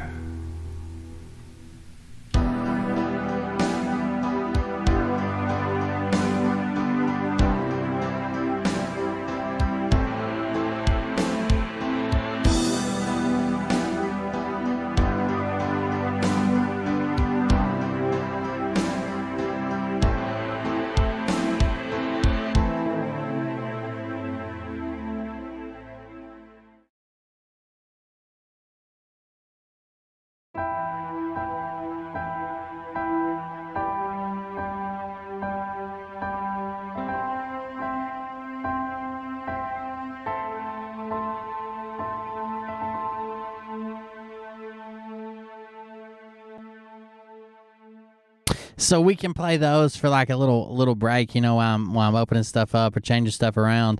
We got enough of them. We can do different things and mix it up to where we always don't have them on. We got a couple frogs ones. We got the regular ones. We got music videos. We got all kinds of stuff. And then when I throw an ad in there, it won't feel like we're watching a bunch of commercials. You know, I was trying to make it funny or whatever. I got to make it myself, so I think it'll do right. So one quick thing I saw in the chat, someone said someone got diagnosed, and that was saying that they're not doing anything to treat it in Michigan, in the state of Michigan. They're not doing anything to treat it in the world. Okay, so one of the rules about having the emergency use authorization that they're using right now for the vaccines is that the only way they can use it is if there's no therapeutic available. A therapeutic is a treatment. So what they're saying is there's no treatment available. And that's how the emergency authorization use is being used. So they're not treating it anywhere. Actually, when you go to the CDC's website, it says if you have COVID that you're supposed to like stay home unless it's to go to the doctor, monitor your systems, get rest, stay hydrated. If you have an appointment, notify them ahead of time, stay in a room away from people, and that's it. Like there's no treatment, right? Take ibuprofen, drink water, get rest. That's it. So there is no therapeutic, because if there was, then that would eliminate the Emergency Authorization Use Act, and they wouldn't be able to run all the vaccines they're running right now. So they're not treating it anywhere. All right, here we go. The main portion, the largest portion of the show is what we're getting ready to show here. This is Jeff, Uncle Jeff. Jeff from Right On Radio hits me as a guy I really want to like. He seems really mellow. He seems really fucking laid back. Every once in a while he has a funny joke. I kind of like his stoner laugh. He seems like one of my uncles who smoked themselves into oblivion, and a guy I could go fishing with. Like, I'll meet you at the river, Uncle Jeff. He's like, all right, man. And you're like, oh, dude, my uncle's fucking awesome. I wonder if he'll buy me some beer since I'm only 18. I have uncles like that. I really want to like Jeff, but stupid shit just keeps coming out of his mouth. Like about fucking McAfee, about Jesse, about QAnon, about conspiracies. Stupid shit just comes out of his mouth, so I can't be friends with him, but I want to. Jeff, if you see this, I want to be your friend, but I need you to meet me in reality. Okay, I can't come play in the space that you made up for yourself. Uh-oh. At lunch, my deadbeat husband held out a hot dog and asked me to be a mite biter. What is happening? Oh, no. Fuck you, Scott. At lunch, my deadbeat husband held out a hot dog and asked me to be a meat biter instead of a street fighter. A meat biter. What is happening? F you, Scott. That's exactly right. That is exactly right. Thank you very much for the donation. I appreciate it. That's Egg Sugar Mommy. That is Hyatt Ashbury. Thank you very much. I appreciate it. So let's hop into this. This is Jeff from Right On Radio, the guy I really want to like, but I can't hang out in his imagination. So this is his response to Bishop Larry Gators. And later on, he has Jessie on for her response to Bishop Larry Gators' questions that are being asked of him. Here we go. Right on, right on, right on. Oh, I got it sped up way too fast. On radio. Hey, everybody, welcome to Right On Radio, this special Friday edition. Yes, Jessie is here with me, and she will be on screen in just a couple moments. But I want to make a couple heartfelt introductory notes. And I know that there's going to be some people watching the show who are not familiar with this show, and I really don't give my testimony very often because our show is focused on a lot of the things in the spiritual, but we also do some news and things like that, news, views. Yeah, let's say the dude. That's it. The show is live right in the real world, and what we mean by that is we expose the real world to you, and you decide how to live right.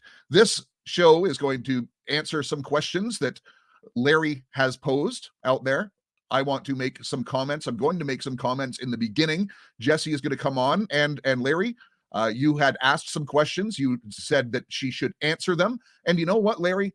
I agree with you. Yeah, but that's not a recognized therapeutic.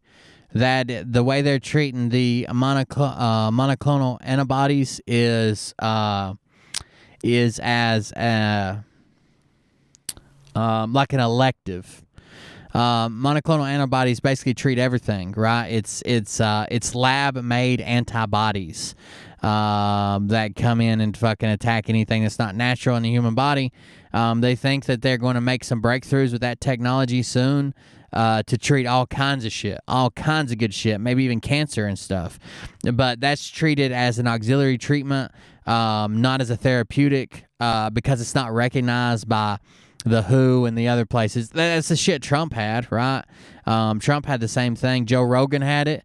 Joe Rogan had 4 rounds of it, some zinc, some NAC, monoclonal antibodies, and something else. And hell, he was feeling like shit, and then went to symptomless.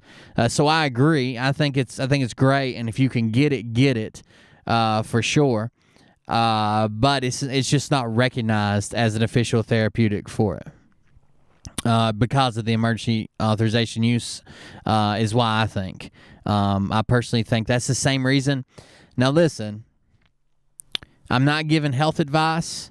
I'm not saying do this instead of anything else. I'm not saying that you should do this instead of a mask or this instead of a vaccine or this instead of that. But I want to tell you something. There is a product on the market called NAC. N-A-C. It's promoted as for liver health. It's promoted for antiviral lung stuff. It's used in hospital rooms if you overdose on like Tylenol and shit like that affects the liver negatively. It's used by wine tasters and people within the alcohol industry that drink a lot because they're testing their product or testing different wines or whatever. It's used for a lot of things, and it produces an antiviral effect in the body. Now, 2 things that have basically seemed to be confirmed: the amount of viral load, which is the amount of little fucking virus molecules in your body. When you're sick, the higher the viral load, the more sick you are. The higher the viral load, the more sick you are. And the way NAC seems to work is in reducing the viral load within the body or preventing a large viral load from ever getting started. That's the way it seems to work. I'm not saying it does. I haven't run fucking studies or trials or nothing. The FDA took NAC. NAC used to be used for like lung infections and breathing issues and pneumonia and flu and all kinds of shit. And at one time it was classified a drug. That was back years and years and years ago.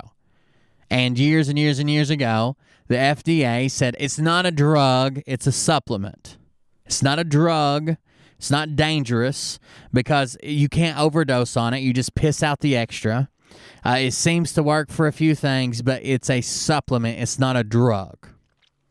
Recently, the FDA has been in talks, it's not official yet, in talks about reclassifying NAC as a drug.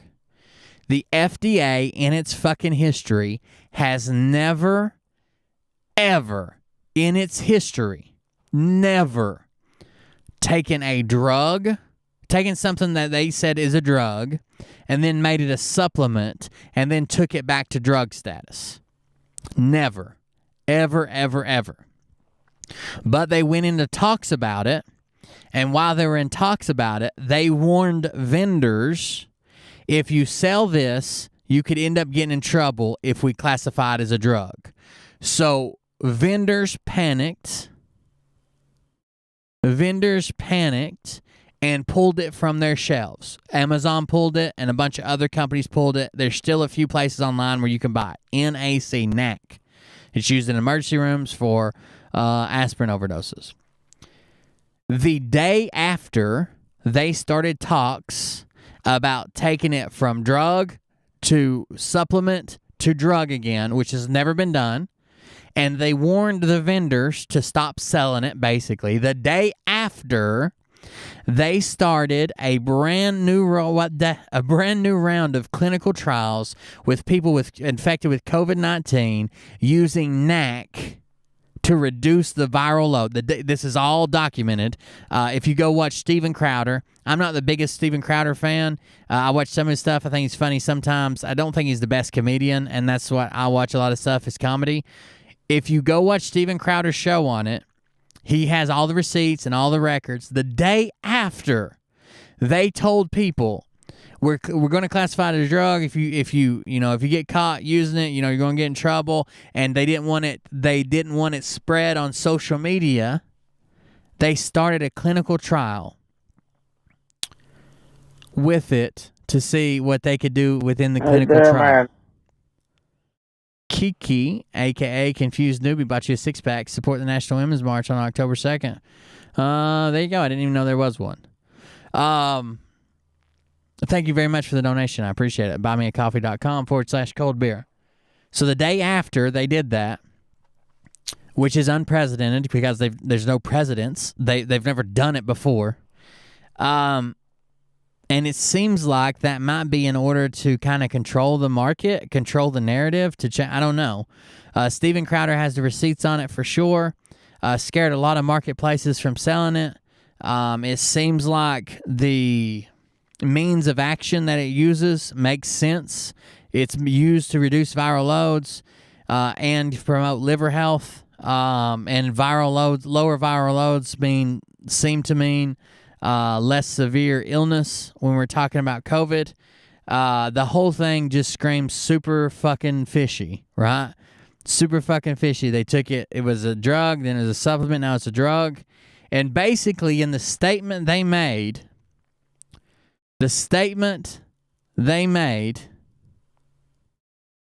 for moving it back to a drug, in layman's terms, was it's too effective at reducing viral load with infectious diseases that infect the airways and the lungs.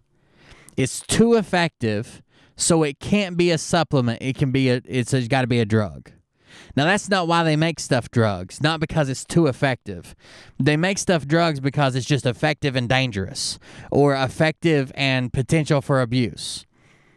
Sometimes not even effective, just potential for abuse or dangerous, or could get you in trouble, or could get you this. Basically, in layman's terms, they said it was too effective at reducing the viral load within the airways of the human body with infectious diseases that affect the lungs and breathing and shit like that. Go watch Steven Crowder's clip on it. You don't have to watch the full show he did on it. You can go to, I think it's called Crowder Bits, B-I-T-S, Crowder Bits, and check it out. Like, there's something very fucking strange going on right there. Very fucking strange.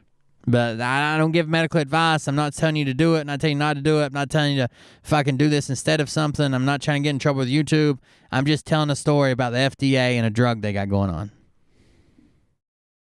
With you, Jesse should answer these. Now, they are recycled attacks. I'm going to let everyone in the audience know right up front, these attacks are not the first time, and this is not going to be the first time that Jesse has answered to these allegations, and she will answer them fully, completely, and I'm trust that you will be satisfied. But Larry, I'm also going to have some questions for you. And one of the first things I want to just say, Larry, is, and yes, I'm going to be referring to you as Larry, you have called me a Nazi. I am not. Quite simply. In fact, I don't have a fancy title. I'm a podcaster. I had a previous profession, and now I'm doing podcasting. I do claim the title of Disciple of Jesus Christ. I do not claim to have my own ministry, although if the Lord leads, and it tends to be leading this podcast into ministry type work, but I am not ordained. I'm not a pastor. So, yes, and you're right. I guess I was just trying to keep it as simple as possible. The monoclonal antibodies are in the Emergency Authorization Use Act. The reason they're not a general therapeutic is because they're only emergency authorized for people that are at high risk for progressing to severe.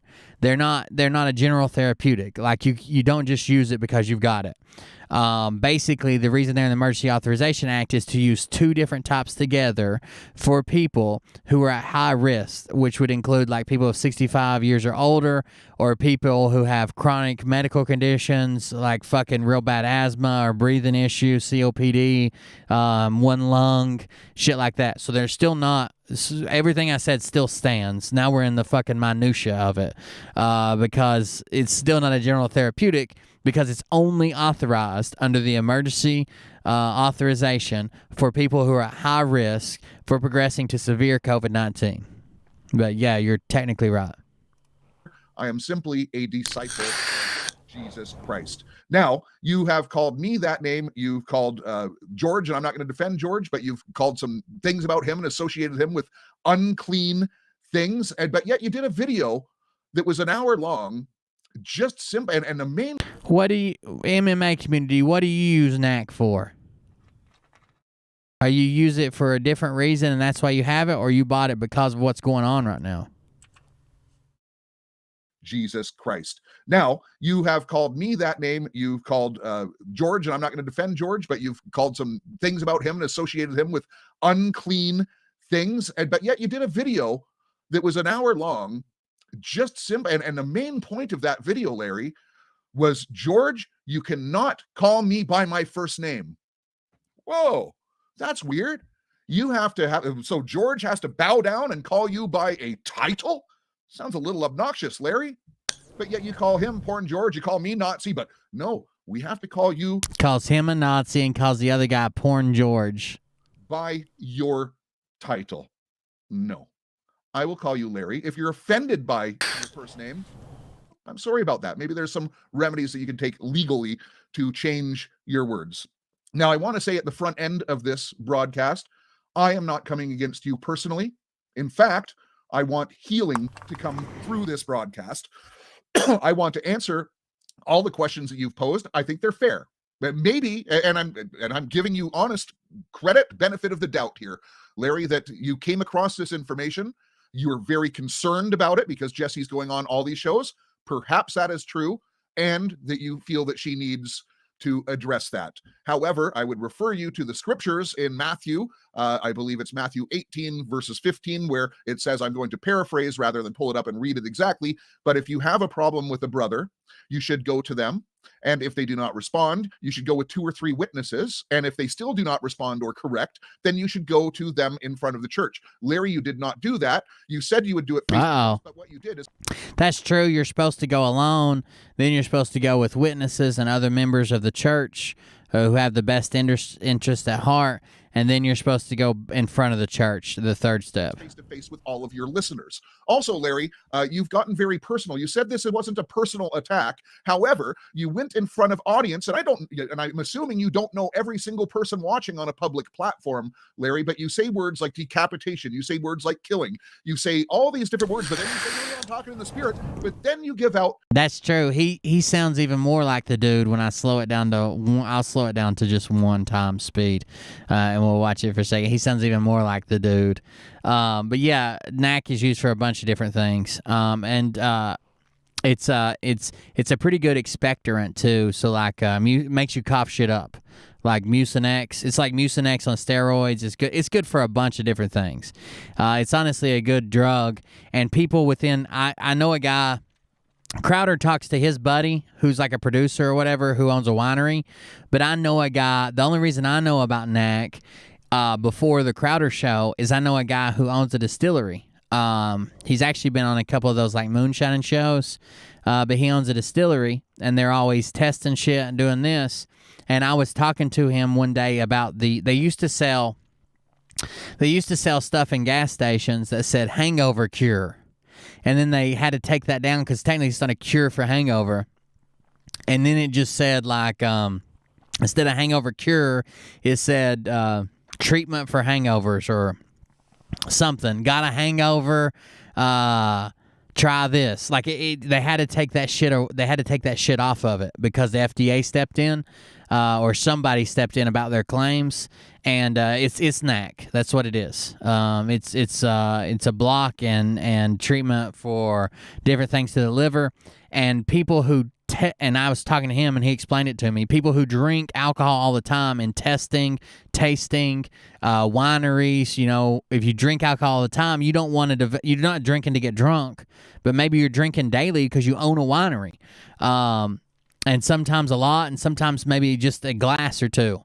You don't want to get like a fatty liver and get like cirrhosis and shit. So NAC helps to prevent that stuff from happening to you, even though you're drinking. And it makes it honestly harder to get drunk. But if you're hungover, it reduces the effects of hangover, apparently.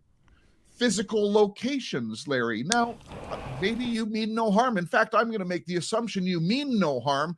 But what about someone in your audience? If you're calling someone a Nazi, you're calling someone a witch, you're calling someone warlocks, demons, and then you're doxing them? Larry, that's dangerous. Well, not to most people, but I would say it's dangerous if you dox them to the John Wick, Bishop John Wick, or the apostles, what's he said? The Presbyterian assassin. That guy might show up with axes and shit. I'm also working. Is anybody good at drawing? Like drawing stuff. It would be a simple drawing for like a t-shirt design. You know, like a screen print. It wouldn't be crazy. I would also want to put forth, Larry, that Jesse is an eyewitness who is testifying at a federal and international level against the satanic cabal. And I say this not as a warning, Larry. So this is an outright lie. I don't think Jeff seems like he's kind of a burnout, but I don't think he's so dumb to think that Jesse is really doing some type of weird international court system against the cabal, like a Nuremberg trials for the deep state, the cabal, the clones, the aliens, the baby farmers. What he's saying is Jesse is testifying internationally against the cabal, and anybody who says anything that scares her or otherwise prevents her from testifying could be charged with interfering with a witness, first of all. And second of all, we're at a high-stakes game. This is Trump versus the cabal. They might just send the real John Wick over to your house. Who knows? You're playing with fire here, Bishop. At a federal and international level against the satanic cabal. And I say this not as a warning, Larry. I say this in the I've never seen a man's head look more like an upside-down arrowhead. Like, how is his head perfectly flat on top and his chin comes to a fucking sharp point? If you took a tree limb, jammed it in the top of his head, and shot him as an arrow, I guarantee you he would stick in a hay bale target. He would probably stick in one of those blocks of foams, the cube, X cube or whatever. I've never seen a man with a more arrowhead-shaped fucking head. Ever in my life. There's no round to it anywhere. Spirit of truth. His head's made of fucking right and sharp, acute angles. Physical locations by doxing, any other things that you put out, you just may be putting yourself in jeopardy in some way. Okay, I'm just saying there. When someone is testifying as an eyewitness, and if your statements hinder that eyewitness showing up in any way, Larry, I just say, please be cautious with your words. Now, I will address something as well. Larry, you were really concerned after you started attacking the show, and Jexy in particular. I'm just a small part, and I understand that. You were on our chat on our Telegram channel. You had lots of people in our chat on our Telegram channel, and yeah, I was reacting a little emotionally because you know what? I really have love in my heart for Jessie. She is my sister in Christ, and when you were attacking her, I was venting a little bit in the chat, and I did call you Little Larry. I only said it once, by the way, but I want to tell you, Little Larry, spirit of that you were little and you did not go to her firsthand in a bit. Little Larry, little bitch. So that's what I mean. I will not carry on with that name. Oh, by the way, I'm not sure if you guys know this or not, but let me show you something real quick. Oh, this is funny. Let's see. Where is that video? Oh, by the way, I'm going to ask Intel Lady, and as long as she doesn't care, I'm going to take some of her skits and roll them into those, like, little break clips and stuff, too. Here we go. This is my Madison Marquette video I did, the little short pre-recorded video I did as an expose. Receipts. She's a liar. I got a comment on that, and I decided to pin it from a man named Global Spiritual Revolution Media Group. Global Spiritual Revolution Media Group. That is the Bishop. The Bishop. Larry Gators. Thank you, by the way. Somebody just left a GoFundMe donation. I appreciate it. The Bishop Larry Gators says, "Great work, my brother. Prayer hands. Dolly Madison is a straight-up con, fraud, and liar. She smells like chicken bones and wet dog, and she a hoe." From the trailer. Trash. I added the last part. But, and I put, "Thanks, Bishop." I got a comment out of him. That's a good, we're making progress. He comes sniffing around to see if I was in heat. And I understand that it was not in good spirit. And I actually went on and apologized to my Telegram audience for Here's what I want. If anybody does art, I just saw somebody just said, if you want an image, let me know. Here's what I want. A simple design, maybe just one color, like an outline style design, or two. And I want the, hold on. I want this picture.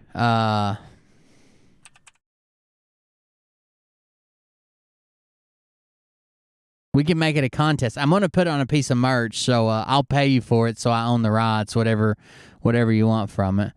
Let's see. I want this picture. The the bishop looking fly as hell. I want this picture, either this one or I think this one's good too. If his hand wasn't there, but I like how smug he looks in this one. Or this picture. See how smug he looks from his, that's the picture from his book. And then I want just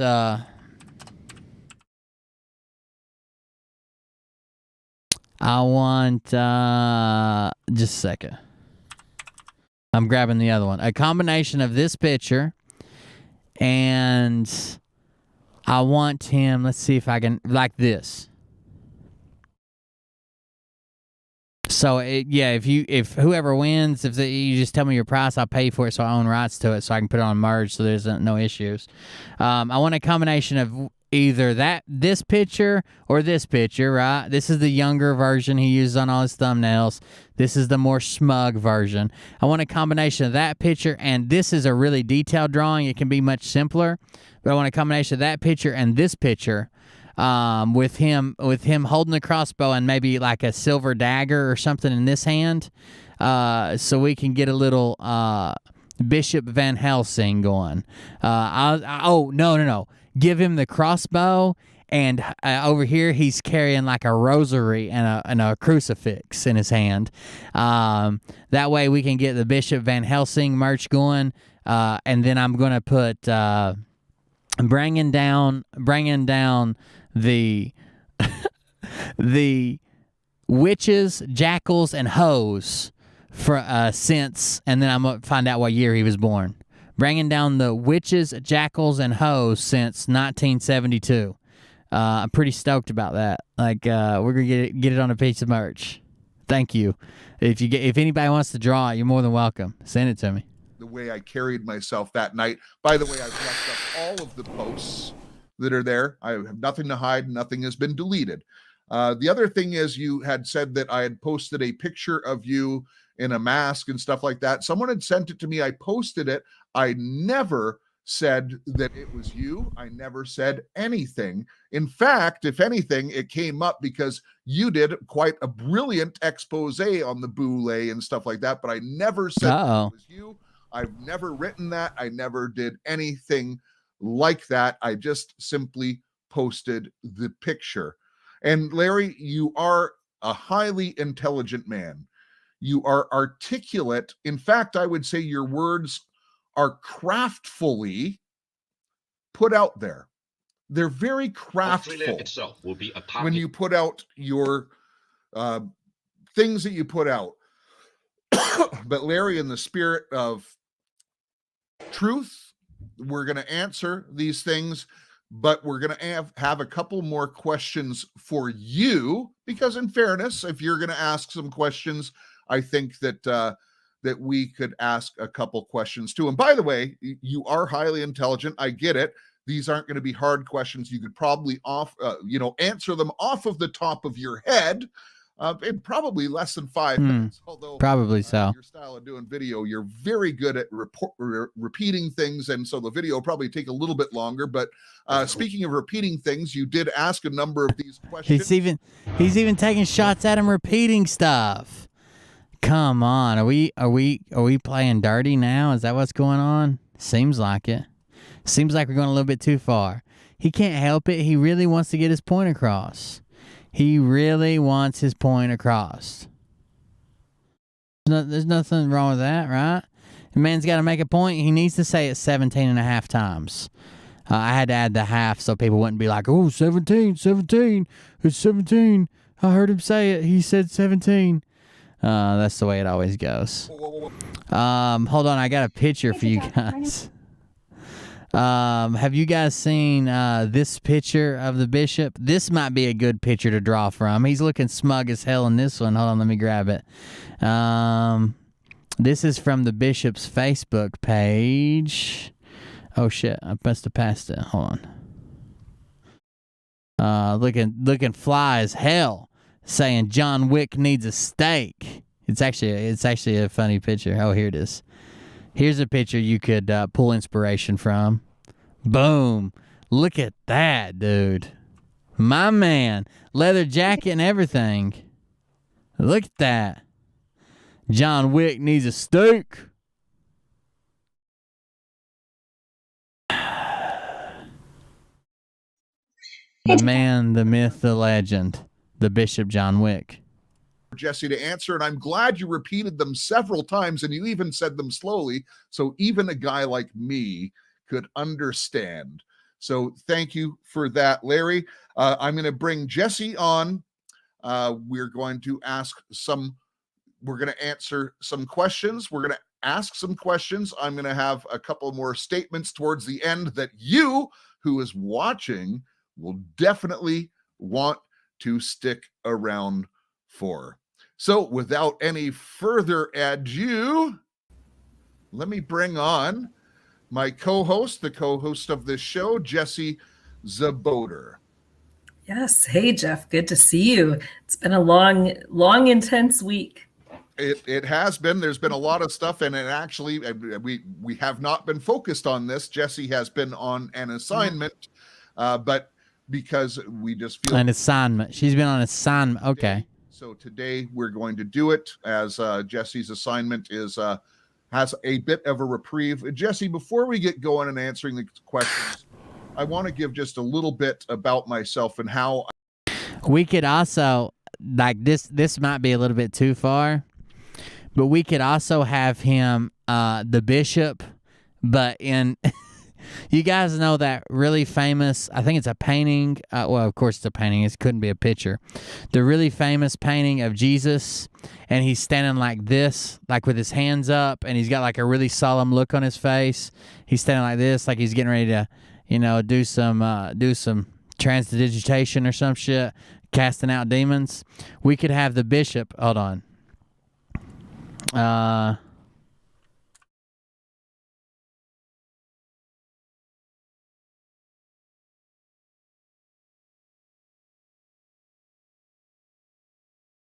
Wait, is this it? Okay. We could have the Bishop Larry Gator standing like this, but in his pimp suit. And I really want the center of attention to be the focus on his hand, but it'd be the Bishop Larry Gators, not Jesus. And then it just says the Bishop pimp hand way strong. And then we could sell that as merch. Strongest pimp hand in all the YouTube. I found you and how this podcast started. So for those of you who don't know this podcast and what we're about, I was planning on doing a podcast. I wasn't planning on doing this podcast that we're doing now. I tell you the truth, but Bill Cooper was the original, level 17 intelligence guy. 30 years back, he was a level 17 intelligence naval officer, went into the CIA, became a whistleblower at the CIA, snuck out a whole bunch of information on JFK, on the aliens, Area 51, all kinds of stuff. And what he did was he said he had, oddly enough, $17,000 to his name, and he created a bunch of VHS tapes and mailed them out to random addresses all over the world. I was one of those such recipients of these tapes, and this is going back 30 years. So I started finding out, my eyes were opened up to a lot of things back then. Now, that was before becoming a Christian. And then when I became a Christian, I saw things again with a lot more clarity. And then when this whole Rona thing hit, I'm like, whoa, something's happening here. And I really started paying attention. I started looking for truther channels, and I saw Jesse on a show named Good Dog, and she gave an incredible testimony with lots. Why don't you ever show your face? I'm wearing a set of glasses. What can't you see about my face? Do you think I'm hiding behind a mat? I'm wearing a pair of glasses, and I show my face all the time on the show. Lots of evidence. And I would encourage anyone who doubts Jesse's story to go look up and see the evidences that she's put before things. And then she went on to David Zublick, and I was zoned in. I was listening to every interview that she had done, which was probably about 5 interviews at the time that I was aware of. And quite honestly, the reason why this podcast is doing what it is doing is because of what I heard Jesse say. And when I found out what the reason the podcast is doing well is the same reason I explained last night. Tits and a semi-interesting made-up story. People are tired of hearing the same old dude all the time. You get guys' attention with tits. You get all the grannies following Scott McKay. You get all the simple-minded people following the frogs. Very, very simple-minded people. What was happening to the children in particular. Honestly, the reason I started wearing the glasses all the time is it used to be like a bit, like a gimmick, like I'd wear them sometimes.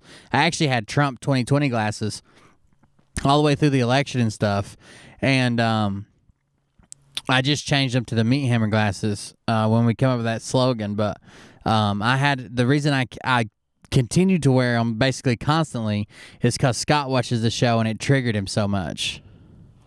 And I found out how deep this went. I had the personal conviction of saying, I will not stand before my Lord and say that I knew this and I did nothing. I invited. So Jesse led you astray.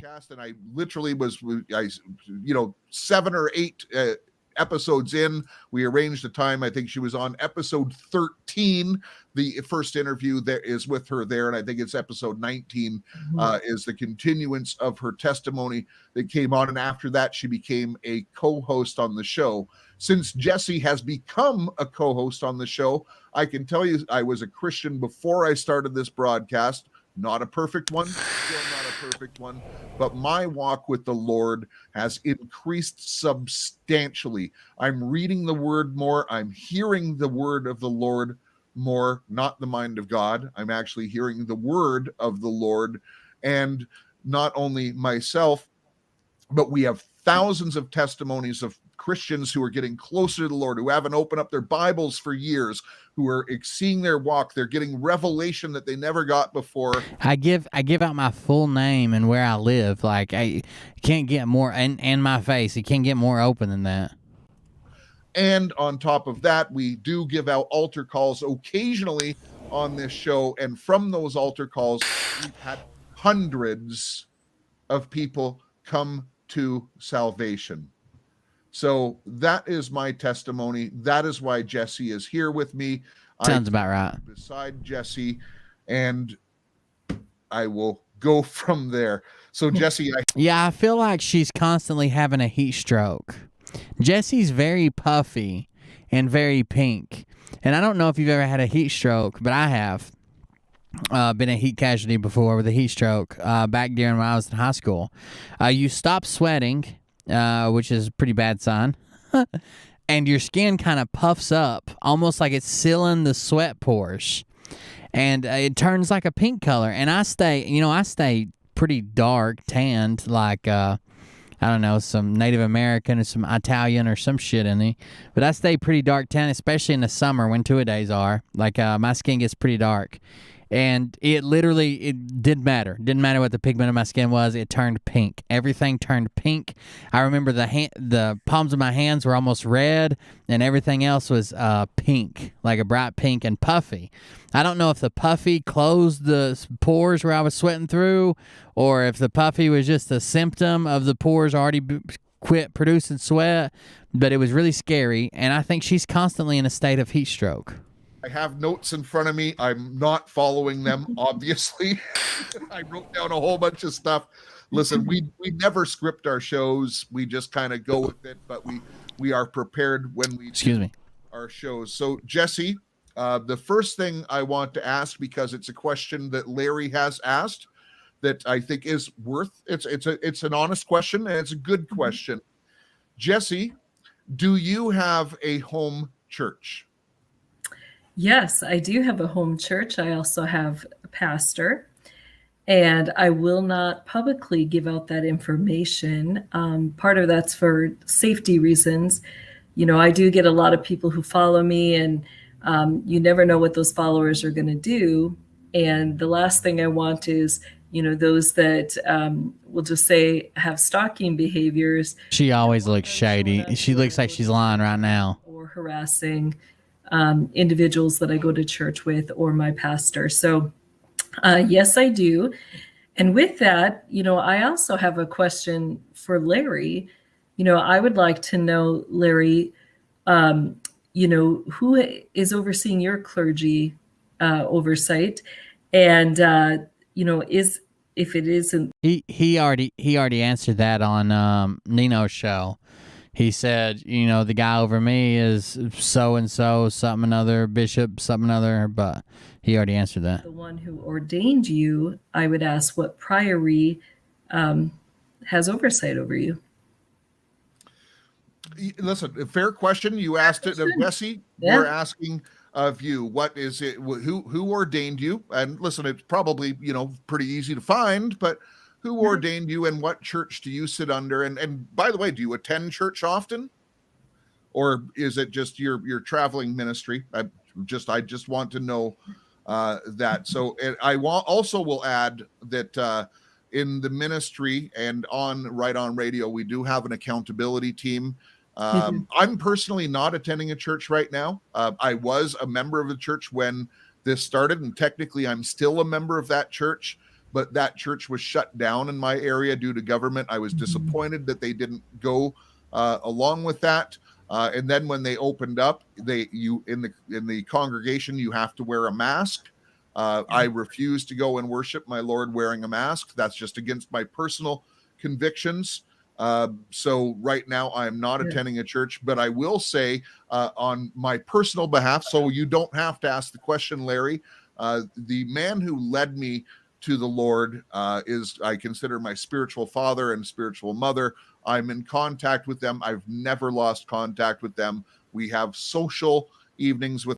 I think I have a review saved if I can find it. I think people who follow Jesse are just fascinated about, kind of intrigued the same way you would watch a movie about demons or the devil or curses or blah, blah, blah. I think they're just intrigued by that in general. Here it is. This is a dude that is leaving a book review for Jesse's first book. Her first book is called His Kingdom Comes in Power. His Kingdom Comes in Power, Jesse Zaboter. And here is basically what I assume is probably her average fan. It says, I have listened to every Jesse Zaboter interview I can find. She says that, as a child, she was groomed to be Satan's right-hand woman. She has the most amazing stories and information, and I believe her. When I heard that she had published this book, I ordered it immediately. As soon as it arrived, I read it. The book is interesting, but not what I wanted. I'm giving it 5 stars just because I want to help Jesse's work in a broader sense. Really, the book I wanted it to be about Jesse's life story. More details of the incredible information she has been talking about. Here it is.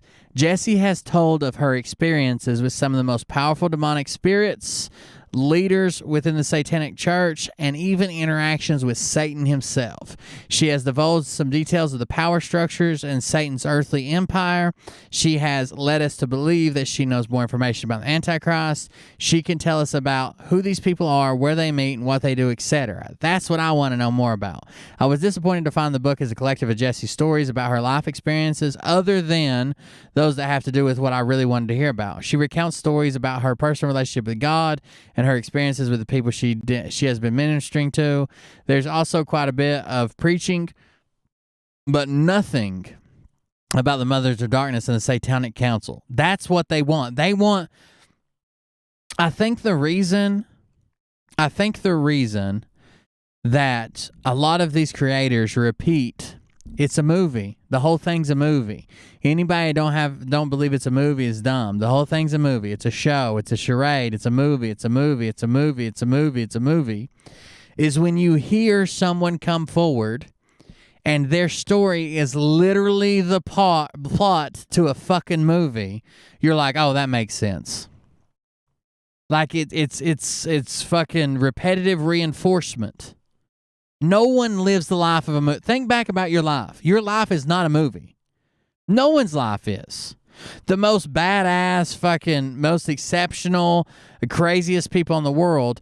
even when they make a movie about their life, they take very broad approaches and really pump up the drama and the entertainment and the comedy, and because their life is not interesting enough to be a movie, and they made a fucking movie about them. So to think that these regular people who just stumble onto Uncle Jeff's podcast and just fucking hang out, that their life is the most interesting movie you've ever heard, ever, the most interesting plot and story and Satanism and everything you're interested in, is fucking the craziest thing to believe. If you're honest, everybody's life would make a shitty movie. Even the people I tell, man, you've lived an interesting life, that'd make a cool movie. There's so much of their life that would just be so shitty and boring, and they're probably pumping up their own stories just to make them sound better and acting like that's a major piece of their life, when in reality it's just a fleeting moment, right? I've had badass things that I think are fucking cool that I've done that were fucking cool as shit. That if I could take that 5 minutes and stretch it out over my life, it'd be an awesome movie. But it was a fleeting moment that no one fucking remembers but me, because I'm trying to relive the fucking glory days. None of it's any good. I would make the worst fucking movie about my life. That's why reality shows aren't real. That's why fucking biography movies aren't real. Biographical movies aren't real. That's why they have to fucking pump up all the shit. The drama has to be better. The comedy has to be here. We have to add this character that didn't really exist. We got to get from the hero's journey from A to B to C to D. Because even the people they make movies about, their life isn't a fucking movie.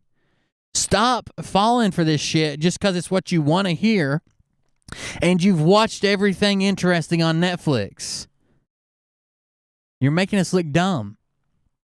With them, and certainly when I'm in a dilemma, I go to him, and I have many other counselors even outside of the Right On Radio circles, because I've had accountability people and people who've discipled me throughout the years, and I am accountable to them, and I'm very transparent to them. Okay. Yeah, I would second that, the same with me, and I'm glad you addressed the church attendance. There are some churches where you can't physically attend, and for, periods of time due to the COVID or whatever, we've had to. If regular ordinary people, which Jessie is a regular ordinary person. I mean, she worked at Staples. She worked in the restaurant industry. She worked at fast food. She's got 5 kids in custody of 2 of them or some shit. She's been married. She's been divorced. She's got a family. I've got she went to her sister's wedding. I've got pictures of her and shit back in the day. If her life as just being a regular person was that interesting and that was the average, we wouldn't have need for the movies that we have. We wouldn't have these satanic, occult, fucking found footage films of hauntings and possession and this and that. Because everybody's life would be that interesting. That would be the average. The people who have such interesting lives rise to the top. They're not coming up through a podcast and writing fucking 2-bit ass books they basically have to give away. Fucking Chahurston book sucks so bad she only sells them 2 at a time because she's got to offload them. Like, these people are not interesting. The story they tell is, but it's not their story. It's just an interesting story that keeps you hooked. And that's what these people want. Just from this fucking review, that's exactly what I want to know more about Satan and her interactions with him and upper level demons and the interactions with that. I want to know about the Satanic Council, and I want these people named, and I want to know where they meet and how they sign shit in blood and how they pull babies from the baby farm and fucking mutilate them. And yeah, of course, you want a fucking horror movie based on fucking demons and Satan, and you want a movie. You can find that shit on Netflix, but you just want somebody to be real with it. It's like COVID locked us down and we watched all the fucking streaming services, everything they had. We're like, fuck it, somebody's got to be out there with a good story. And then these people making it up, they're like, oh yeah, that's a good person. Let's buy her a house. To do virtual or online things or things like that. But it's just, what's the main point behind it? That as you're in leadership, you want to have that accountability, and you need to have that accountability structure in place. So, I'm in complete agreement with Larry that is important. And so I'm sharing, that is something I value. It is something I practice. And I'm a very vulnerable individual where, those who hold me accountable, they know every single detail of my ministry and my personal life. And you know what? I'll add to that, because without me asking, Jesse, right after, probably about a month, maybe 6 weeks after you started, where you became a co-host of this show, you voluntarily sent me your birth certificate, which is the last name starts with an E that Larry has mentioned. You have wanted to keep that private because not everyone in your family is in the system, and you don't need them stalked. So there are security reasons around this, Larry. So it's actually kind of dangerous that you've said that her particular name, because some of her family members are actually Christian as well, and not part of the system. And now, if there are stalkers out there and things like that, you've actually made it a lot easier for them. And, Right. I'm sure you don't intend harm, Larry, but, we pray that those things will disappear. You might want to consider, editing those videos. All the personal identifiable information. Now they're saying, oh, you got to edit those videos, get it down. You revealed public information about me. Shut up. Now, if there are stalkers out there and things like that, you've actually made it a lot easier for them. And I just pissed in my pants. Intend harm, Larry, but we pray that those things will disappear. You might Basically, what this video is I have answers to all those questions. I'm just not giving them out because danger. I live the life of someone involved in the secret satanic council of the high elves of Eldermore, and also spiritually walk with Jesus Christ every day on the beaches. And I can't be exposed to public records data. Who do you think I am? consider editing those videos. All the personal identifiable information, it is dangerous for those individuals. And again, we state that only select individuals in my family are actively involved in the system. The majority of my family, especially with those particular names that have been brought out, are not part of the system. They are. I doubt that. Your dad had a YouTube channel and it sucked. Good Christian individuals. And now, their personal identifiable information has vastly been made public. So, that's not, I'm just going to put it out there, that's not the Christian thing to do, to endanger innocent people when you know the level of the fight. That's right. And I'm going to transition to somewhere. That's right, Russ. As well from that, but just for the audience to know, fake names, fake profile, fake everything. It actually came there. I did have somebody accuse me of that. Somebody that was like fucking lashing out and attacking me. They're like, "Oh, well, I bet this is fake, and you bought a camper to live in. That's not being used for housing. You said you were going to use it for housing, and you bought a camper.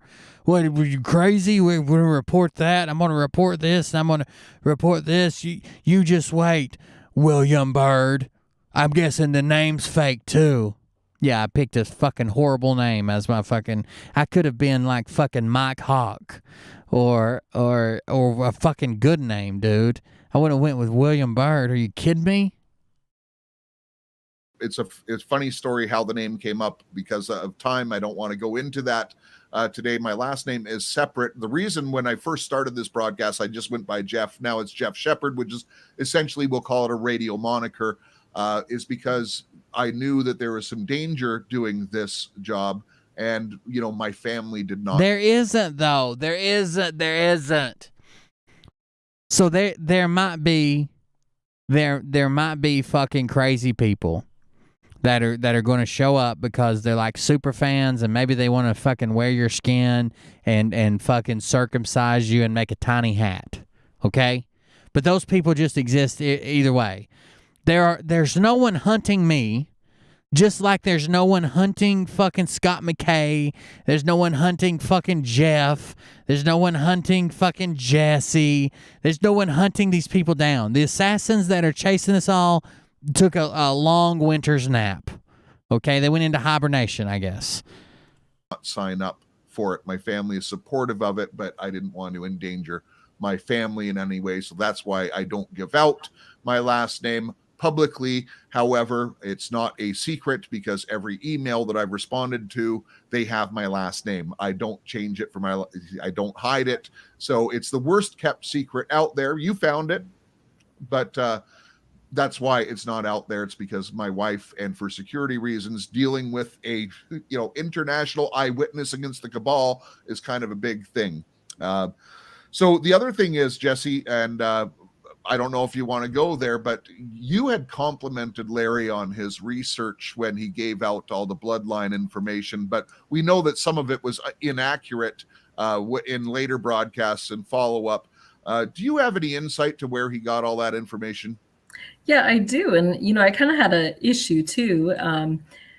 We're told that if we have a problem that we're to go directly to that individual. But, the issue is that in relating to people, in connecting, I'm very open. I'm very honest. I prove to my hosts, that I am who I say I am.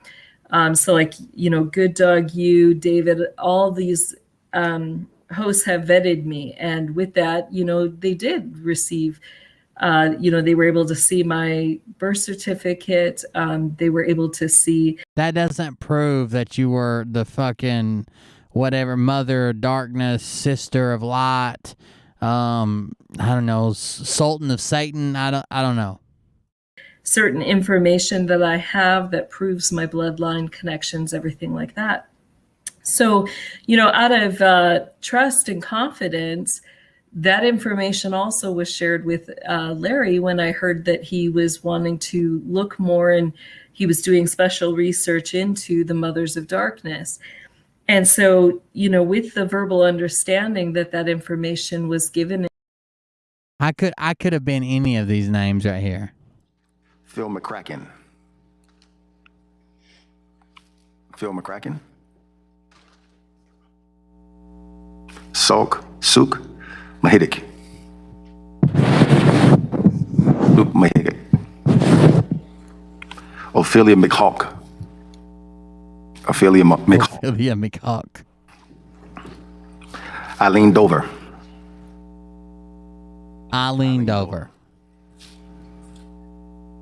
This is my favorite one coming up. Keating. Don Keating.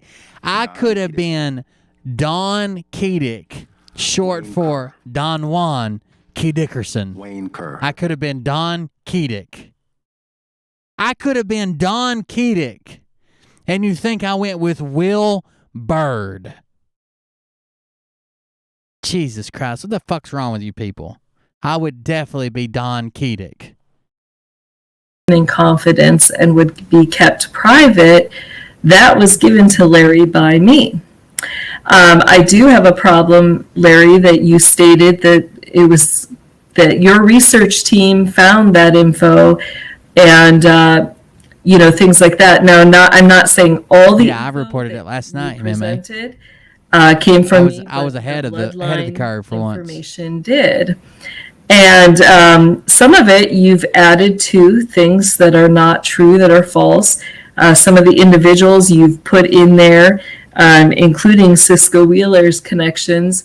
The devil's wet nurse.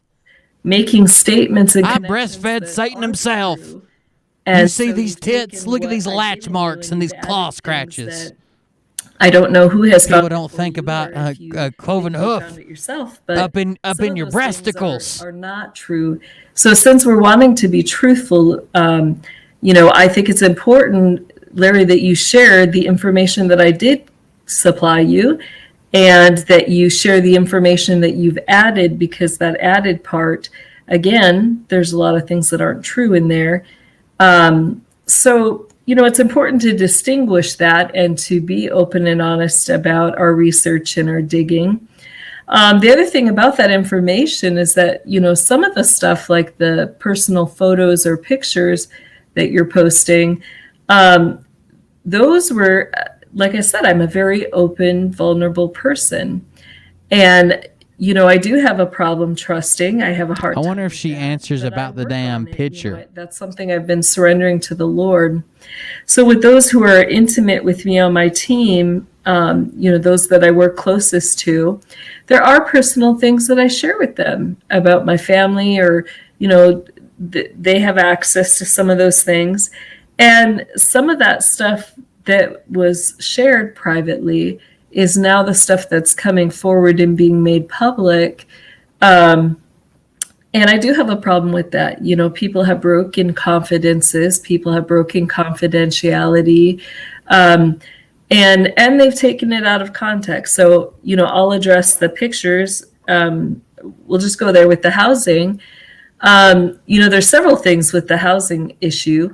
Over a year ago, I divorced, and I had to live with some individuals with, they already had a family. I had to bring in, I came in with kids and had to stay with them for a little while. So we're all crunched into this little apartment. And because of the economic things going on with the virus and stuff, their landlord had to sell that apartment complex. And when that happened, the new landlord was not okay with us staying. See, Roderick. And so they gave us I kind of enjoy it. Period to get out.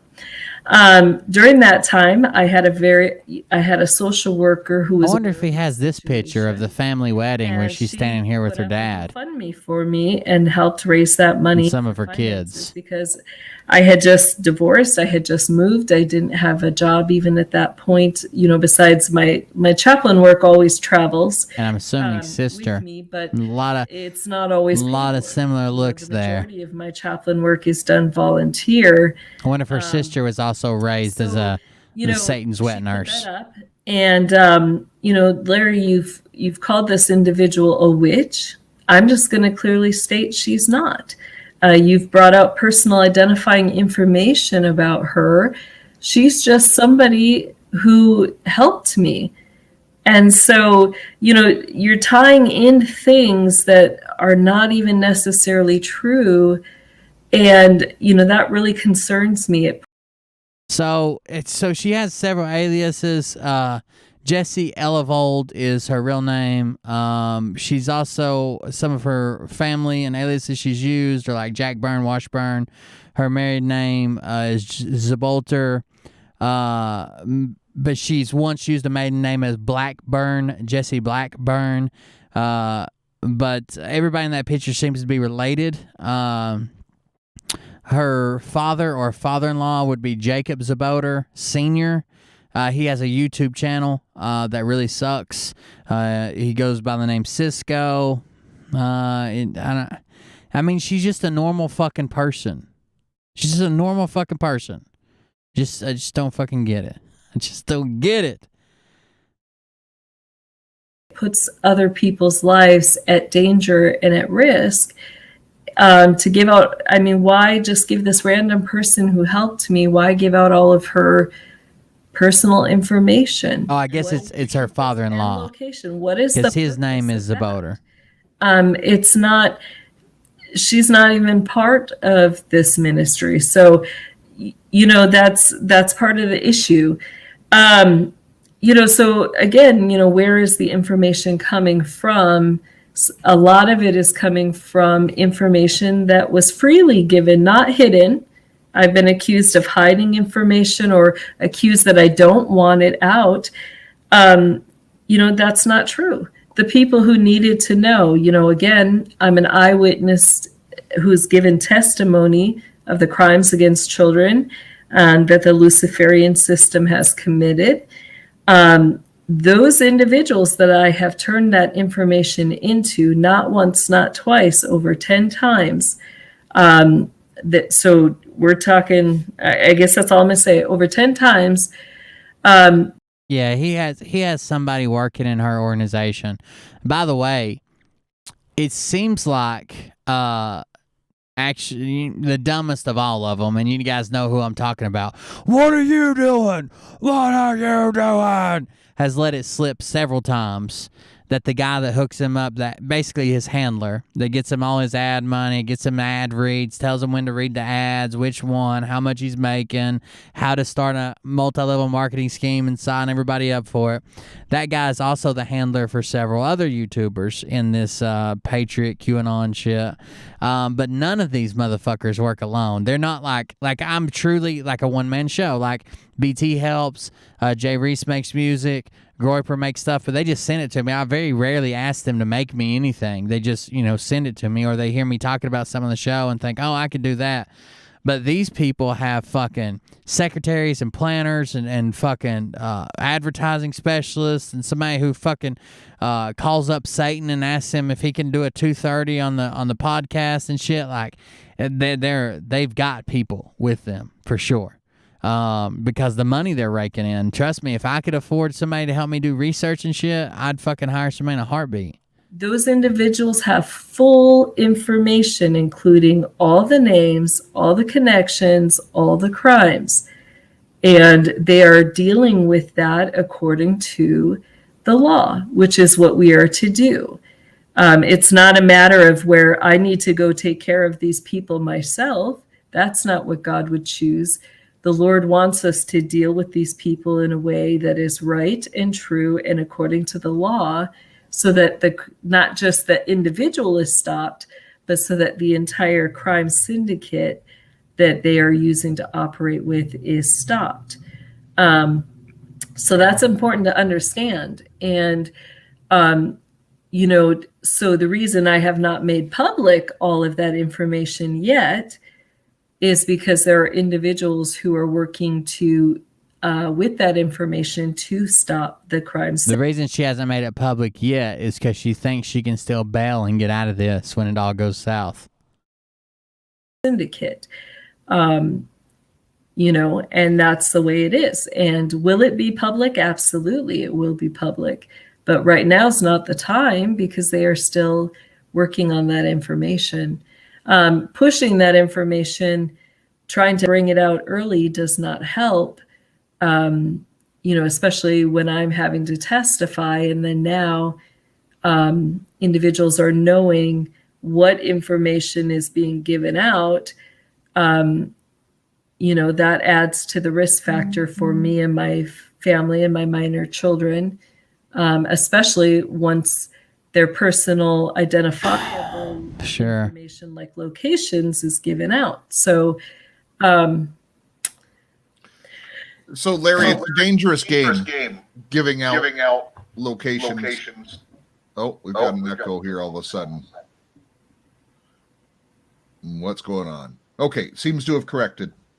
So Larry, it's reckless. Look, anyone can be doxxed, yourself included. We don't intend to go there. Everyone's got a past. I'm sure there's things in your past you're not proud of. Certainly things in mine that I'm not proud of. Me too. But I'm forgiven. Jesse is forgiven, and I pray you are as well.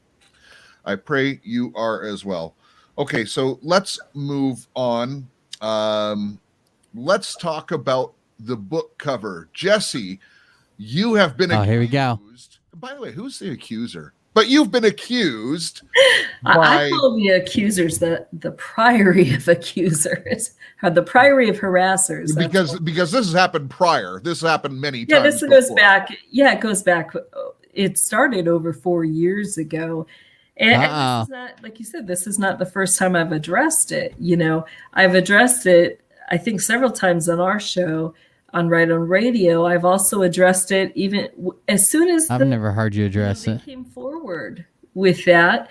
I addressed it on David Zubik, but I also addressed it personally to those individuals who brought it forward. So, the bigger part of that. We have to clear it up, though. Let's clear it up, and then we're gonna. That's what I'm gonna do. So, with that, about 4 years ago, I see this video, and it deals with an individual I've named as one of my main teachers in the Luciferian system, Lori Cabot Kent, and it was about the Mothers of Darkness Castle and everything.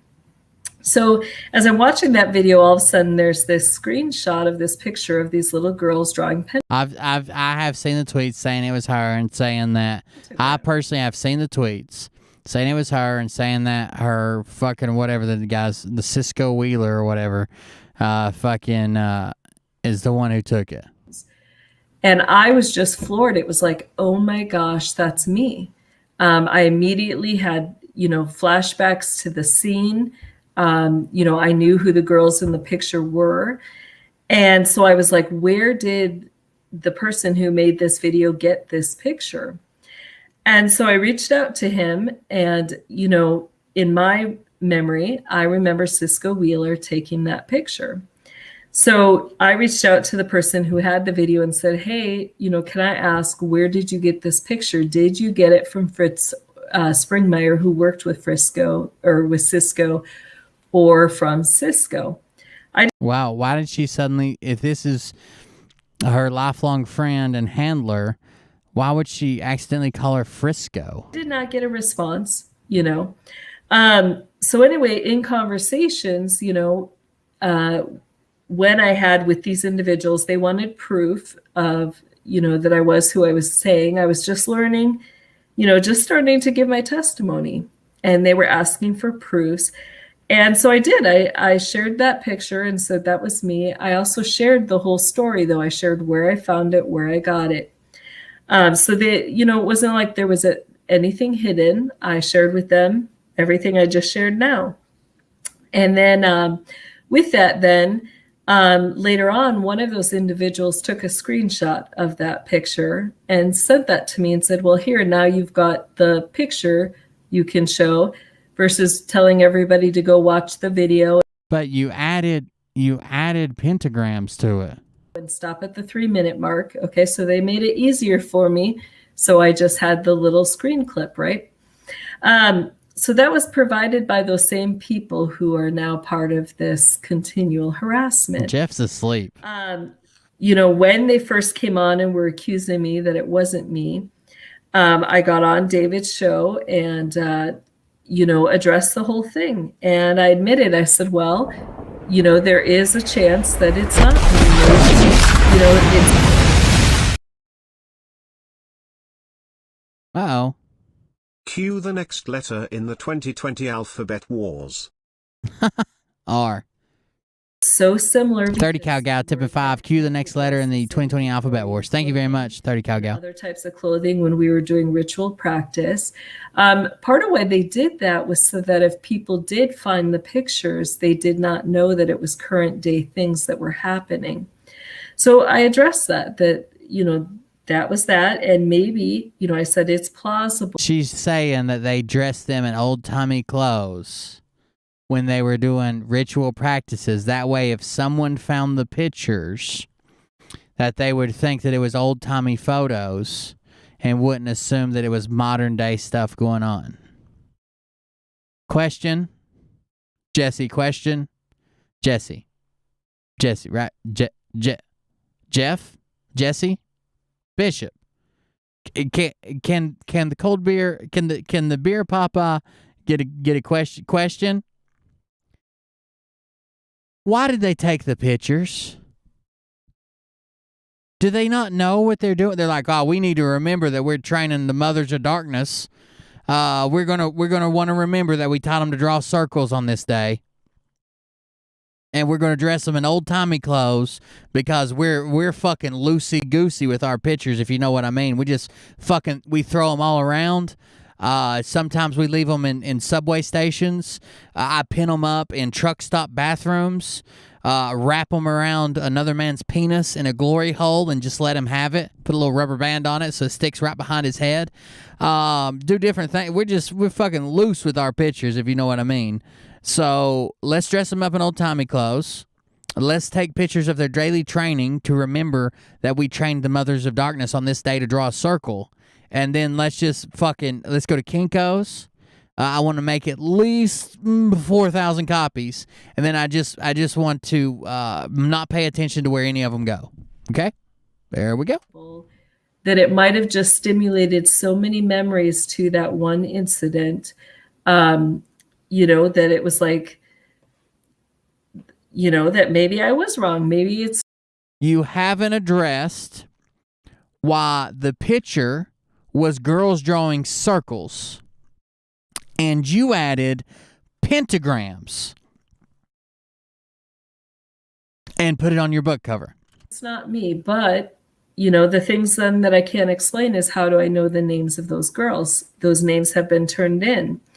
The other thing when those names have been turned into who?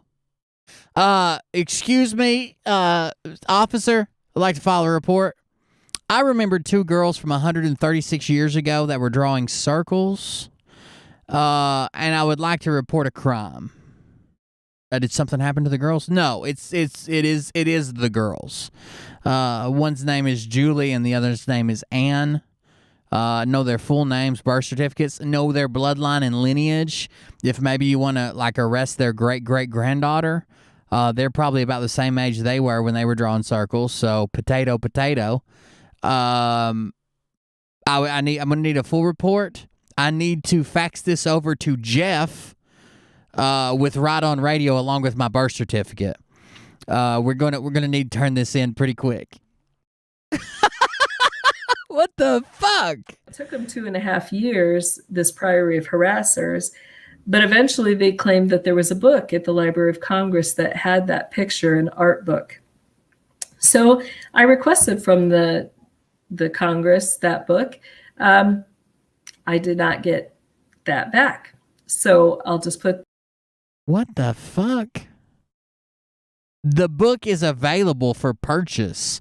One of the guys who runs one of the blog websites that I use for my information on Jesse, because he did a really fucking good job, he has a copy of the book and literally has a video of him flipping to the page, has a page number on it, and he shows it in. Do you think he had a special one-off copy book printed of this picture and of this book in this picture? He had to write a whole fictional book just to insert this picture into it, then send it off, get it printed and bound, hardcover edition to make it look even more. Who would go to all the trouble have a anybody can do a paperback? Fucking peasants. Give me hardcover, and I want 300 weight fucking paper in here. I want it so glossy you would think you were looking at a Glamour magazine, and I'm gonna need to put that on my website immediately. That's interesting.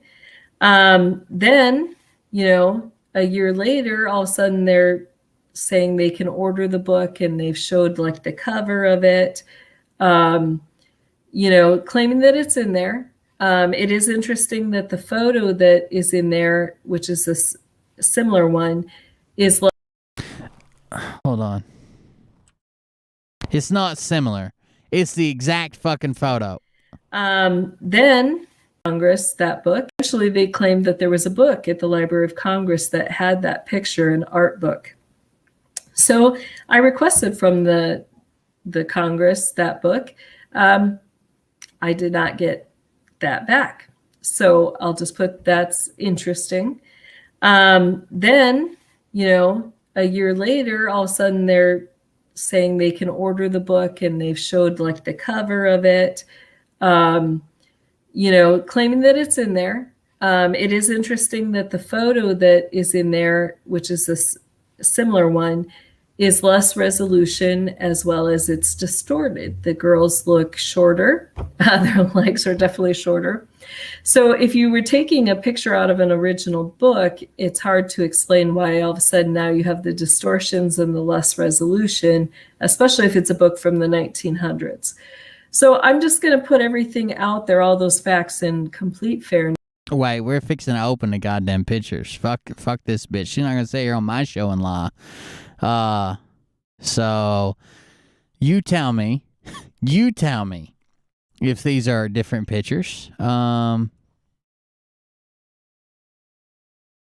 By the way, requesting a book at the Library of Congress is not the way she's making it sound. Maybe she misspoke. Hey, Bear Man. But when you request a book, hey, Beer Man, when can we make another spoof about Nassar or something with you? We want to be famous too, Papa. We'll do one soon. I'll have to come up with something good that's not going to get me banned and wait for a strike to fall off too.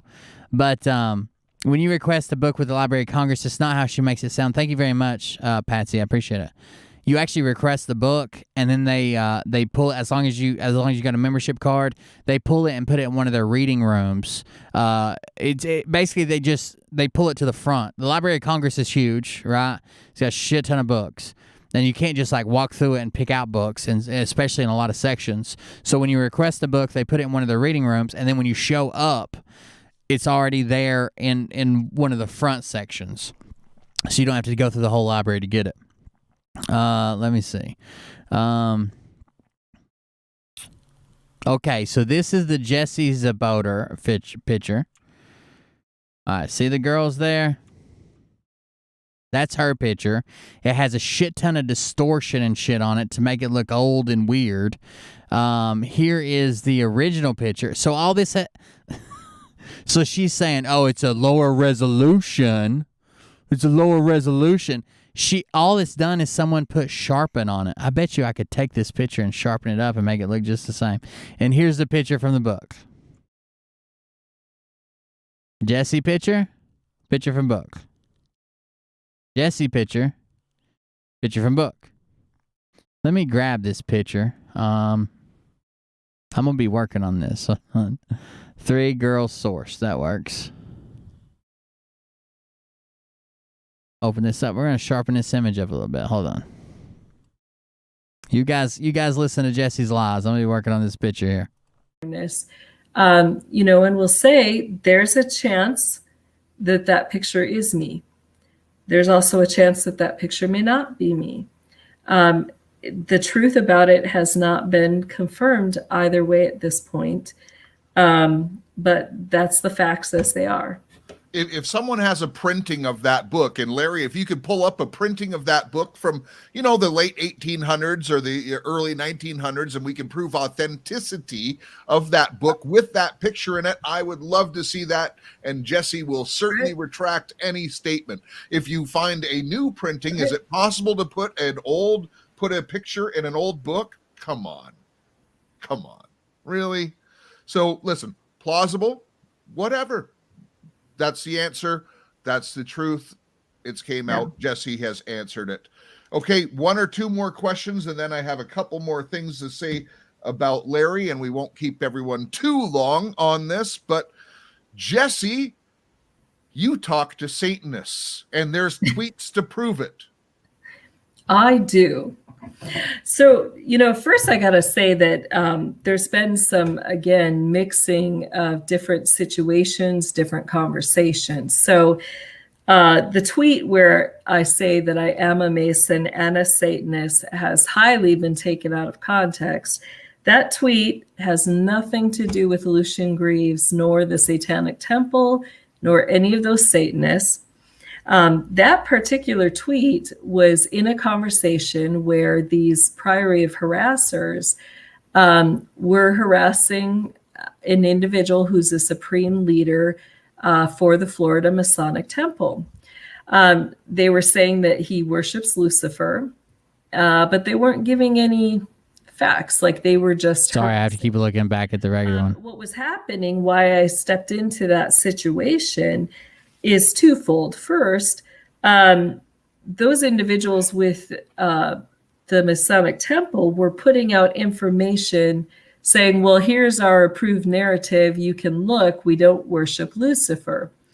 So as they were doing it, it was making this Priory of Harassers look like utter fools, but it also was taking away from the Christian truth. It was making Christians look bad because they were doing it in a spirit of Christianity. They were making it clear that they were Christians and that they, were taking a stand against these Masons because they worshiped Lucifer. So, I stepped into that situation, one, because I do have the proof. All right, here we go. This was about 2 minutes with the picture, okay? Here we go. Let me remind you of Jesse's picture. Jesse's picture here, and they've added some. I didn't put the blur in like they have. I'm not trying to fake it's fucking blurry. Jesse's picture. 2 minutes with a picture. Jesse's picture. 2 minutes with a picture. Jesse's picture. 2 minutes with a picture. Imagine. It's the reason she can talk that long without the facial expression changing is because she's constantly in a state of heat stroke. I can show that at the highest levels, individuals connected to the Masonic order. By the way, one of the biggest things is the pentagrams for me. Why did they add the fucking pentagrams? Their legs aren't fucking shorter. Their legs aren't fucking longer. The picture's been resized and not well. It's just been squished because you all are idiots. You don't know how to resize a picture. Their legs are not longer or shorter. This one's just, you've just fucking increased the contrast and pulled out some of the grain and shit. Jesus Christ. Idiots. Order do worship Lucifer. And I want the public to know those truths and to have that information. And it's not just hearsay. It's not like from Christian sources or from people outside of the Masonic system. The information that I could supply that proves that these individuals do in fact worship Lucifer was from their own materials. So I stepped into that conversation, and as I did, the Supreme Illustrious Leader said, what gives you the right to He's not say your Supreme Illustrious Leader. Again, I'll clarify. That's his job title. His job title for the lodge in Florida is Supreme Illustrious Leader. So, one of these individuals who is in this comes and he says, what gives you the right to speak to us?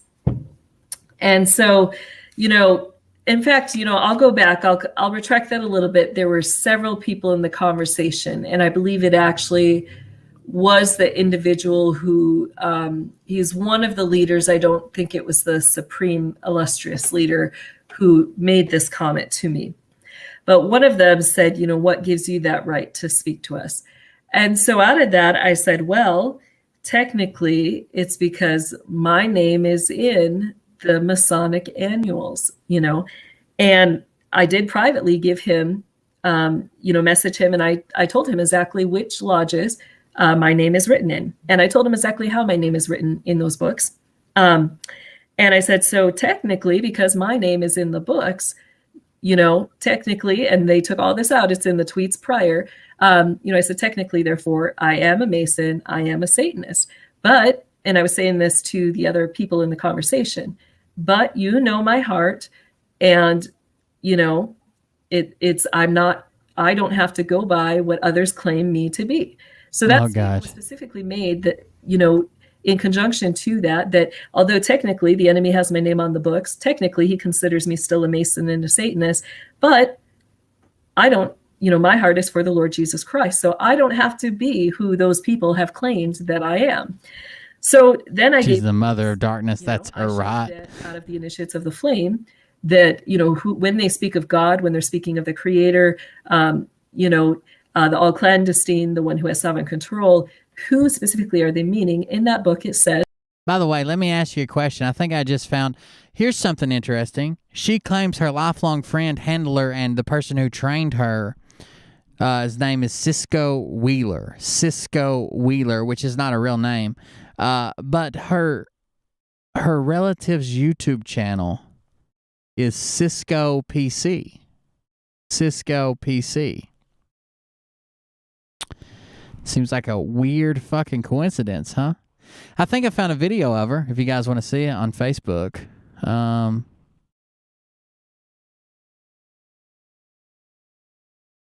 Let me find the timestamp. You guys tell me if this is her or not. She goes and puts her phone in the microwave, I think. Here we go. Is this Jesse Zaboter? You're going to want to be looking at the left side of the screen. She comes in here. She walks over to the microphone, places her phone in there, charges it a little bit, and then pulls it back out. Never mind the children beating each other to death and very sensual in the floor. Here we go. Oh, I forgot I got mute tab on. Hold on. I was watching this while y'all are watching that. All right, this is her coming into the screen. You guys tell me if this is her. Oh, yeah, you told me about that earlier. Hannah, stop! Did you hear her talk right there? I don't know why I yelled at you, because you were getting aggravating. Oh, I was getting aggravated. You had your brothers fighting over the stupid seat, and you doing the stupid loud, like, oh. You're supposed to steer in the front. I don't know what she actually does. I was just making a joke. They're caught past this, and it bowls over. Oh, yeah, you told me about that earlier. Hannah, stop! That's her waddling. Why are you hitting your sister? Caitlin! Is that Pink and Pale Jesse? Let me get the screen opened up for you. Is this me, Miss Pink and Pale herself? Boom. Got her. Where you going, Jesse? Where you going, Jesse? She even says, well, you told me about that earlier. That's a literal law. Look it up. Well, they're caught past this, and it bowls over. Oh, yeah, you told me about that earlier. Hannah, stop! By the way, she has 5 kids. 1, 2, 3, 4, 5. Why are you hitting your sister? Caitlin! Busted, Jesse. Stop hitting Hannah! Caitlin! Okay. Someone needs to do more sit-ups. Sit-ups are actually bad for you. Yeah, I know. They strain your back. Sit-ups are bad for you? I would say just about everybody, but the one that's being pinned down underneath the 300 pounds could probably stand some sit-ups, guys. Hell, I could stand some sit-ups. There she goes, going on by. Crumbs all over my bed.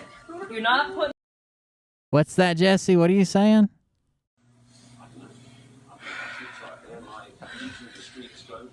Okay, I don't want donut crumbs all over my bed. You're not putting them on my stuff. That's her, 1,000%. 1,000%. That's her. Do you smell the perfume? She's also in the very start of the video, but she flees pretty quick. Here's the start of the video. Hey, Jonah, turn on the overhead lights. Let me up! I want to do it! Let me up! Wait, Jacob, you can slap my butt. Too short, come on, turn on the light. Just turn it on! Sonic, give her a hand! Stay out of it! This is brother and sister. They're letting them fight it out and telling the other kids to stay out of it. It needs to be settled. Go Capybara! Capybara! Great movie. She's sitting on his face. Capybara! Capybara! She messed up. Okay, wait, stop. There's only very short. Oh! Yeah. Go dry. I have the knife. This is not a knife fight. I have more than one. Holy crap, boy! Ow! That's not fair. What? Hannah, move. Oh, I got other ones too. Yeah. Cheater. Why is that kid carrying 3 knives? Did you get that didn't work, no. It stabbed me in the side. Stay down. I'm so putting this on Facebook. I'm gonna send this to Matt. Wait, who started? Josiah. No. This is a very strange video. Can't win. Why not? I've wrestled hogs before. Daddy's called a hog. Stop. No, she's wrestling your hog, it looks like. No, I got a dragon. Is that somebody would. to do more bench. Yeah. Somebody can hit. How, If you Who do you spit call on a me- bento? You guys gotta stay out of it. You're supposed to. Hannah, Jiraiya, get out of the way. This is awkward as hell. This is brother and sister, parents cheering it on. Spit in her mouth. No, I'm just kidding. Somebody just said spit in her mouth. Don't you dare! I will rip you to pieces. Kaylin, spit upwards like Hannah does. It doesn't.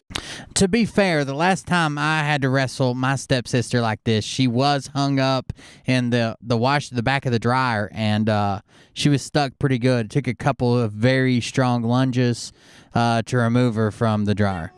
It's on herself. Hannah does that all the time today.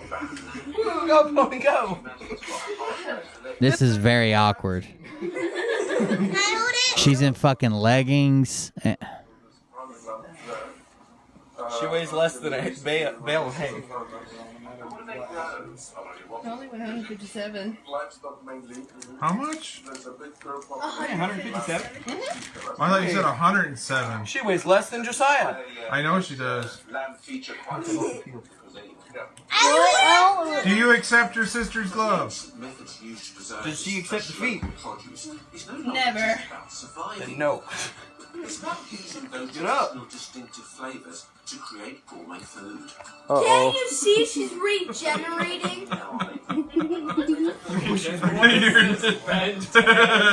Or what is this? Dragon Ball Z Kai? The poop is going to happen. I think the only reason he doesn't stand up is where do you hide your boner at this point?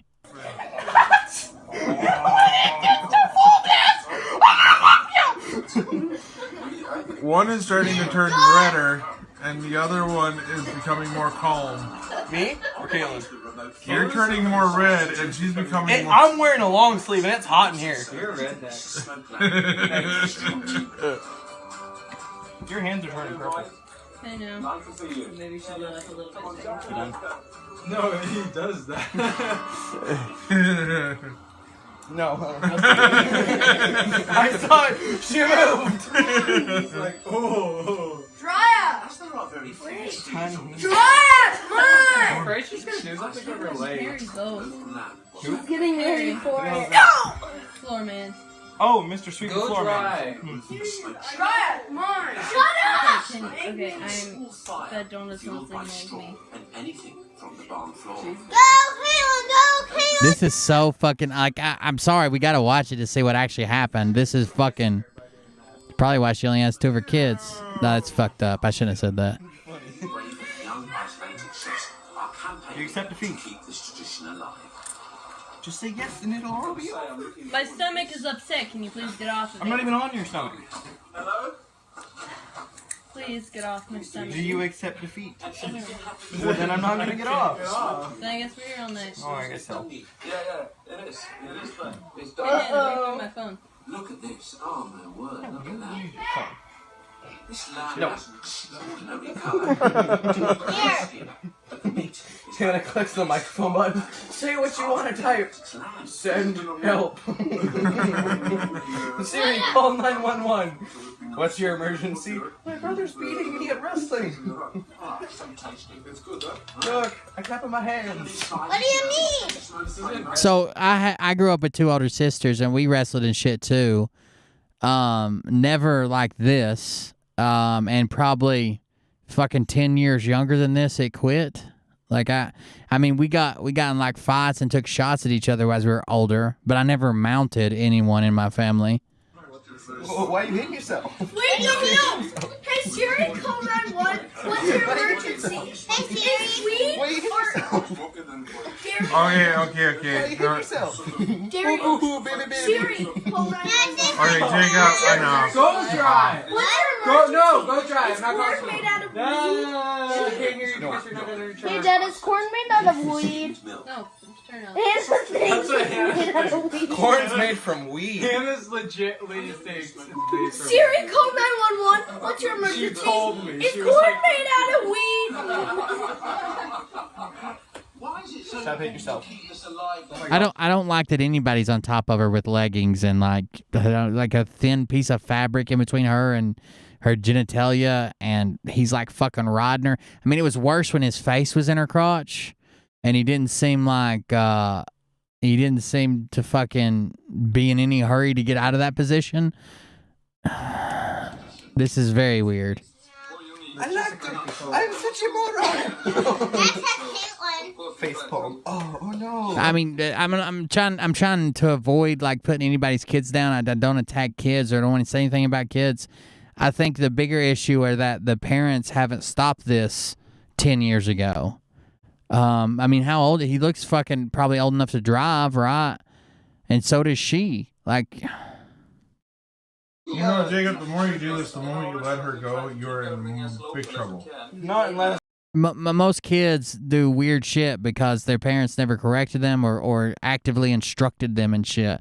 I don't think it's probably the kid's fault. It's still weird. I got a Chuck E. Cheese. Chuck E. Cheese. And the fact that they're recording it and narrating it and. Hannah, pinch his cheeks. Okay. That's Uncle Andy. No, you just said for them not to be involved. No. Jacob, when you No. like 6, he was holding my brother's back. Hannah, again, Andy's really skinny. Ryan, not until Mariah, go in the kitchen. Try it. Now! Okay.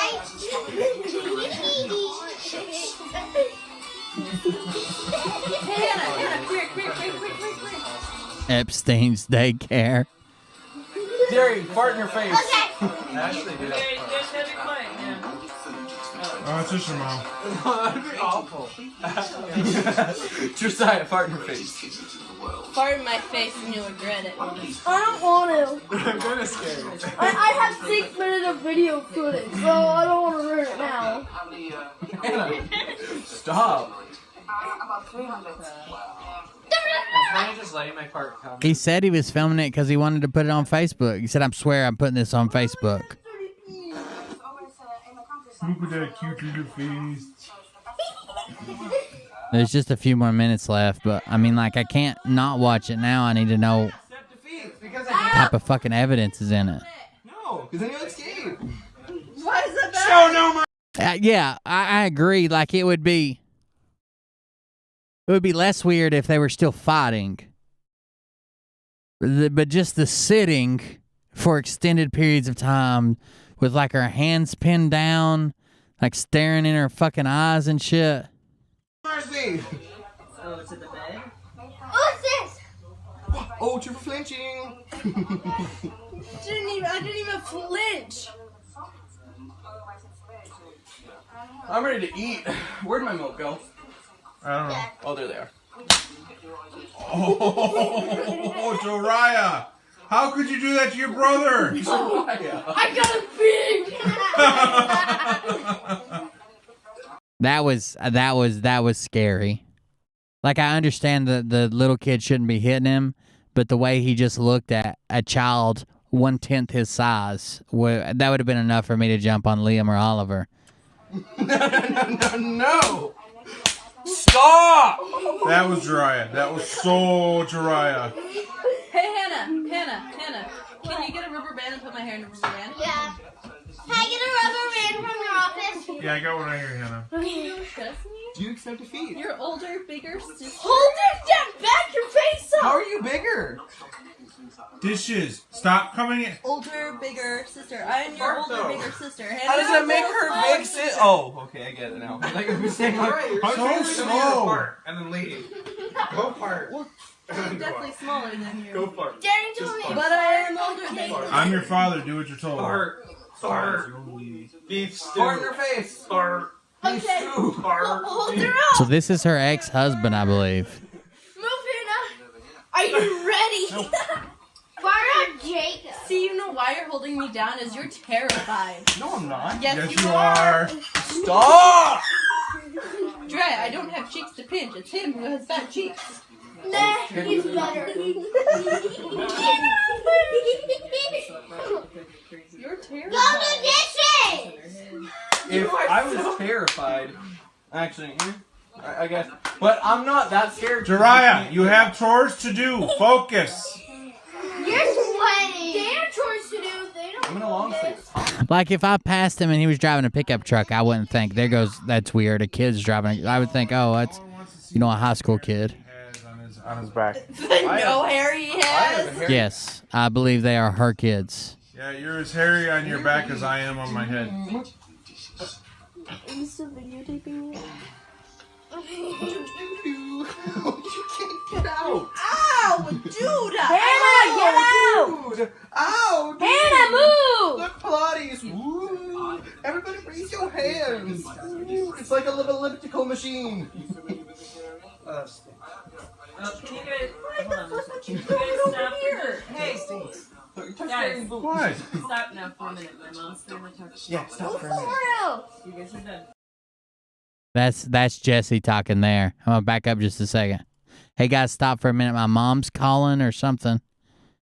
You guys stop here. Hey, guys, What? stop now for a minute. My mom's going to talk. Yeah, stop for a minute. You guys are done. Can I please No itch one my has face? claim mercy. Yeah. Yeah, claim mercy. I mean, claim defeat. No, Hannah, stop it. What do you want your face I already itched it. Claim defeat. Why? Because I want to win. Hold your tongue and calm down with You can dishes. get off. No, I want to hear it. Jacob, you win. I accept defeat. Wake up! Did hell freeze over? It's weird he keeps sending that one kid to go do the dishes. I mean, it must be his night or something, but all the other kids are playing, you know what I mean? That kid's not going to stay and do the dishes Do you know what? while everybody else is playing. He's like 8. Aggravating. Oh, I was getting aggravated. You had your brothers fighting over the stupid seat and you doing the stupid law like, oh, you're supposed to steer in the front. That's a literal law. Look it up. Well, their cop passed us and it bowls over. There. Oh, yeah, you told me about that earlier. Hannah, stop! Why are you hitting your sister? Caitlin! Stop hitting Hannah! Caitlin! Okay. Alright. Someone needs to do more sit-ups. Sit-ups are actually bad for you. Yeah, I know. They strain your back. Yeah, the dad, something weird is about the dad. That was Jesse walking through, walking back through. Crumbs all over my bed. You're not putting them on my stuff. She doesn't want donut crumbs on her bed. Do you smell the perfumes? Elliptical machine. Yeah. Hannah, punch him in the face. Hannah, I will hit you in my face. That's the whole point of her punching you in the face with her fist. Do it, Hannah. Okay, I'll do a knee hit. My knees hurt. You get one chance. Hannah! I want to punch him in the face. I will never buy you McDonald's ever Okay, you again. gotta hold this, okay? Hold this. I ain't afraid to hurt you. Doesn't matter. Ryan! Why? No. Gonna do my sister D's thunder thighs. Stop! You guys can't get involved. What the heck? Thunder thighs. No. You're stuck. You're stuck. There's a bunch of touching her chest going on there for a while. It's just no. No. Hey, no pulling hair. No pulling hair. You said no pulling hair. Alright. No face, no face, no hurting. Take this pretty face to work.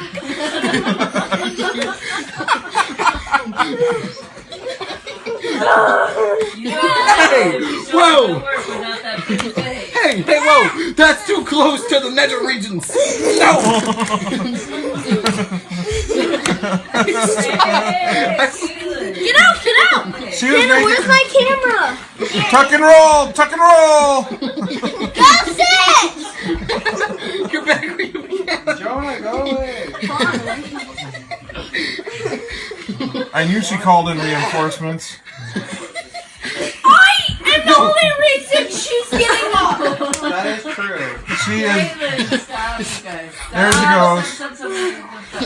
Say you're done. Your hair got like super curly. I win. No, you didn't. I won. All right, the match is called. It's a tie. It is a draw. I nearly kicked the crap out of all of you, and I still had my arms tied down.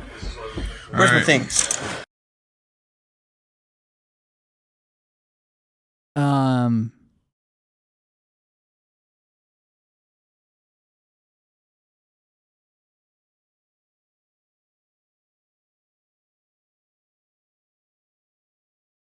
Hell, I'm afraid to download it. Fucking, this is gonna get me the database.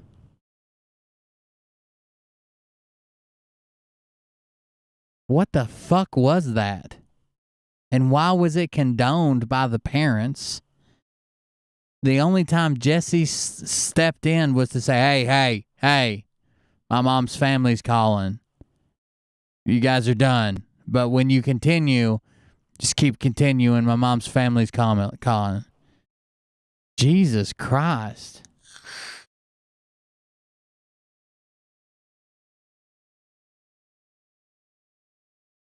That was very fucking strange.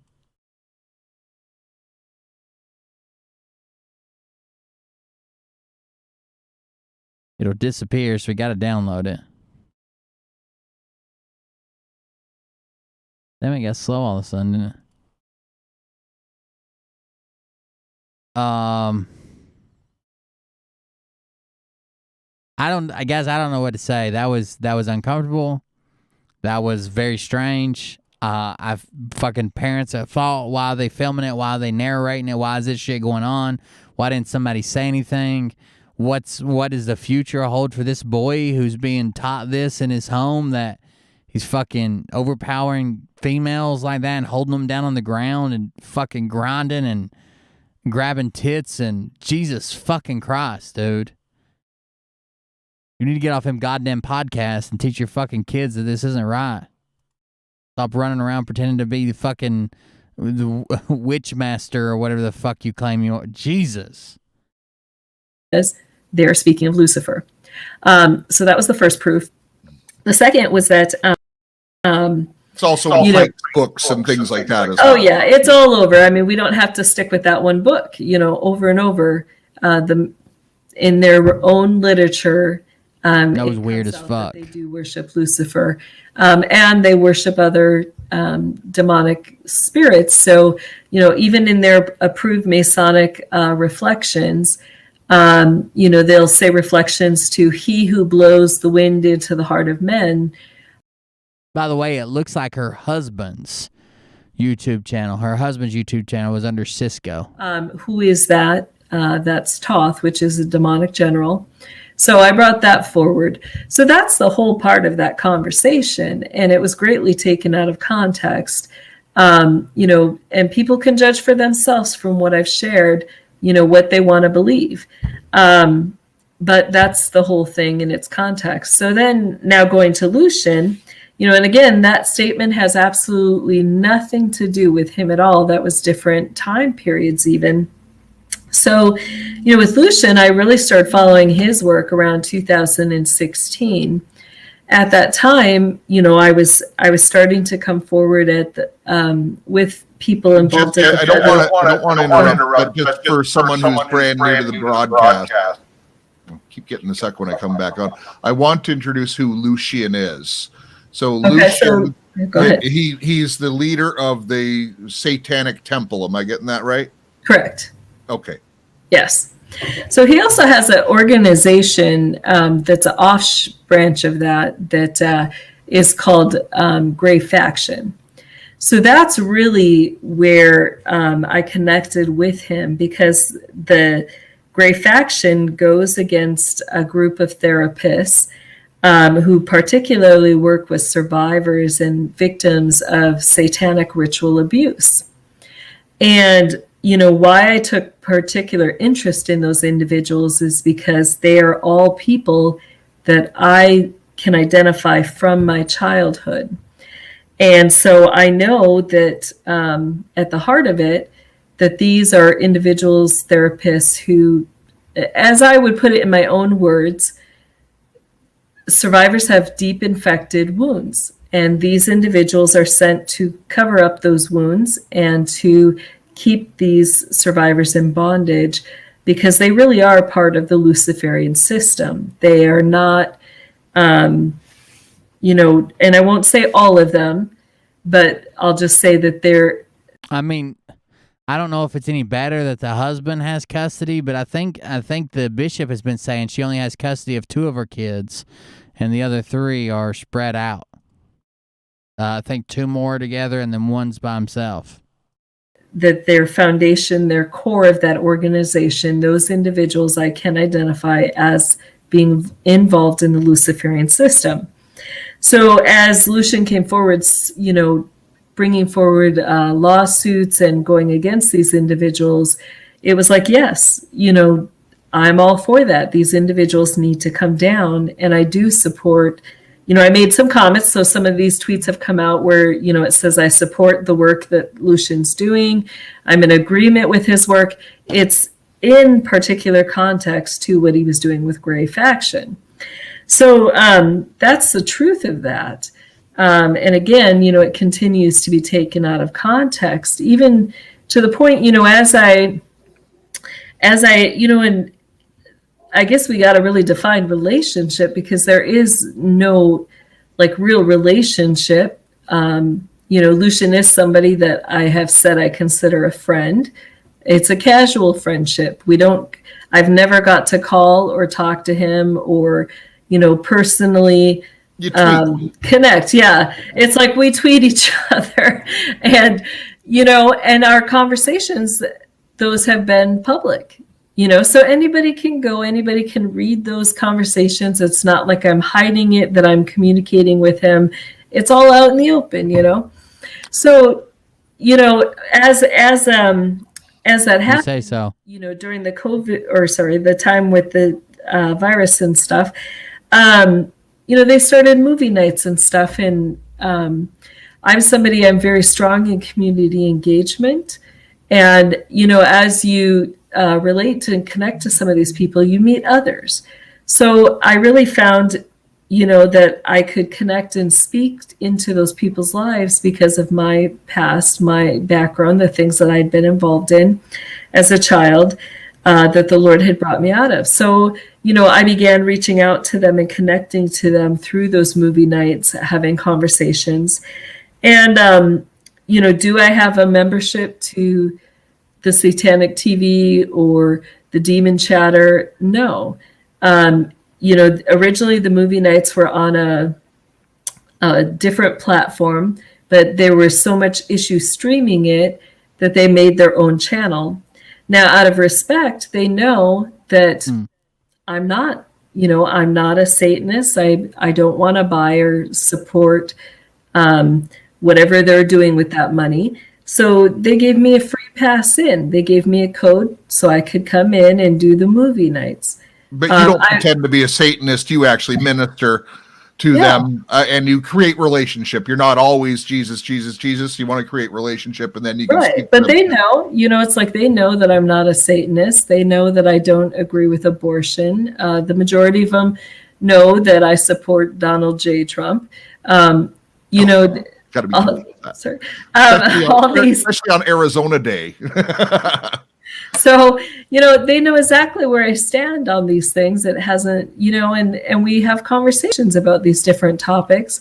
So, you know, it's not like I'm not going in there pretending to be a Satanist and, you know, hanging with them. I mean, if you say so, this is all just he said, she said. Here, there's no receipts, no evidence. So, you know, there's been nothing hidden on either side. There's been nothing hidden. In fact, I just want to speak to those couple main points that you said, because when you talked about Grey Faction and stuff like that, and these counselors that are going in from the system and re-victimizing people and trying to keep their secret, and what Grey Faction is, they're trying to correct that. We actually did a show on Grey Faction, and when you did the movie night thing, you actually came on, reported, and told everyone what the whole experience was like on Right On Radio, not endorsing it, not sending people there, but you've been very transparent with those items. And And Yeah. quite honestly, Also listen, weird. I don't support the Satanic Temple at all.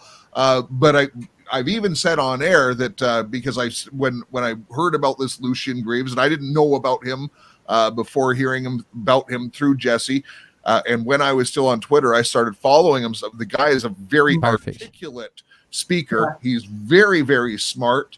I would like to have him on the show even. You know, I'm not going to agree with his points because we have a different point of view. Obviously, I'm a disciple of Christ, and he's with an organization called the Satanic Temple. It sounds like they're opposed, but a couple things that he does that are really good. Now, I don't... I'm going to speed it up some so we can get through this last 10 minutes, see what else she says. Satanic statues in front of places, but I do support his right to do that.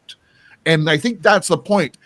Quite honestly, we wouldn't have had the 10 Commandments taken off of all these buildings and taken out of the schools if we had the fight that he's showing in some of those things. So I don't know the man. I've never talked to him. I've never tweeted him. You know, you can't find my Twitter now anyways. I got kicked off twice. But, you know, enough said about that. I think you covered it more than fair.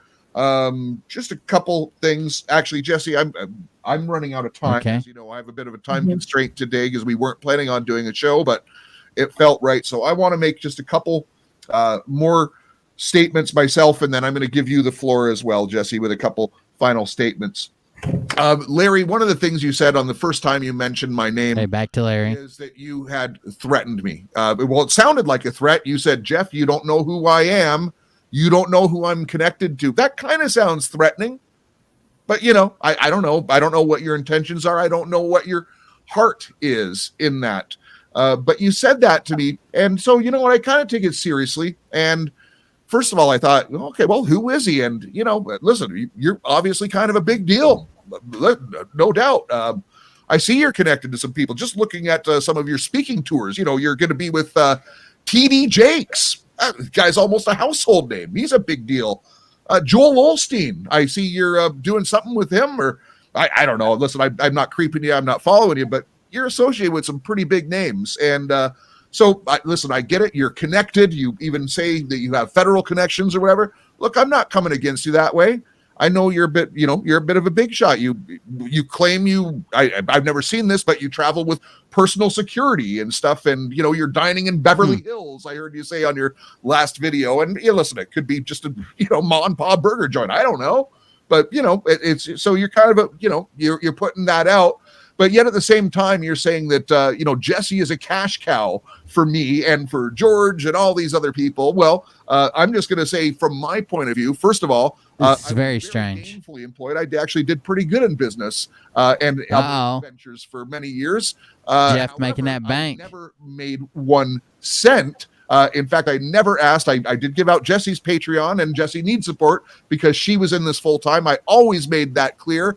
I never made a penny. Now, recently, because of one of the episodes of Right On Radio, I knew I was going to be in jeopardy professionally because I put out the Word of God, and it was directly from the Word of God. The Lord told me, if you put up this, you're going to be hurt professionally, and sure enough, I was. And on that same day, we got called out by someone named Somerset Belanoff. So we were very public. Somerset Belanoff. Very vulnerable. I came out. Sounds like a lot of excuses so far. I know I got it sped up. It's not the easiest thing to understand, but it just sounds like excuses so far. Tells you exactly how much I'm making from it. That's been the only thing that I've asked for, and I have asked for it because if God wants me to continue in this full time, I'm saying, God, you can pay for it. I'm not out there begging for money or anything like that. And I'll tell you something, I'm doing this at a loss. I have been from the beginning. I have never even promoted some of the things that I've done professionally beforehand that I could sell to people today. So it's not a cash cow. And plus, with Jesse's residence and things like that, I can tell you because I've been close with Jesse. We talk almost every single day.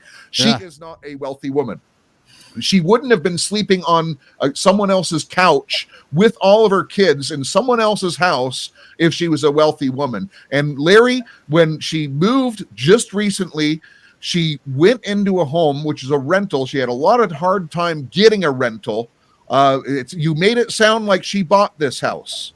No, she did not. She's in a rental, and now you ruined it. And by the way, yeah, she was glad to have her own place for a little while, and she might have posted some pictures for just inside. 2:30 Cal. Thank you. Maybe have shared that with you, and maybe they're with you today, Larry. So I want to address that. Jesse is not a cash guy. I can't speak for George, but I'm certainly not making a ton of money, and I know Jesse isn't, because since Jesse and I created a course together, I have been her accountability partner for stewardship, and I can tell you that I've actually, Jesse, forgive me, I'm not trying to take away your blessing, but I have actually said, Jesse, you're giving away too much of what you have. And I've said that on numerous occasions. So, Larry, you know, you don't want to go there. But speaking of going there, listen, you're a bishop. You don't want to go there. Are you transparent with your money, Larry? Are you transparent? I'm just asking. And by the way, you don't have to be. I don't need to see your tax returns. I don't need to see your official filings. Do you, because you're clergy, do you get it under ministry? You do ask for the Lord's tithe. So are you transparent with that, Larry?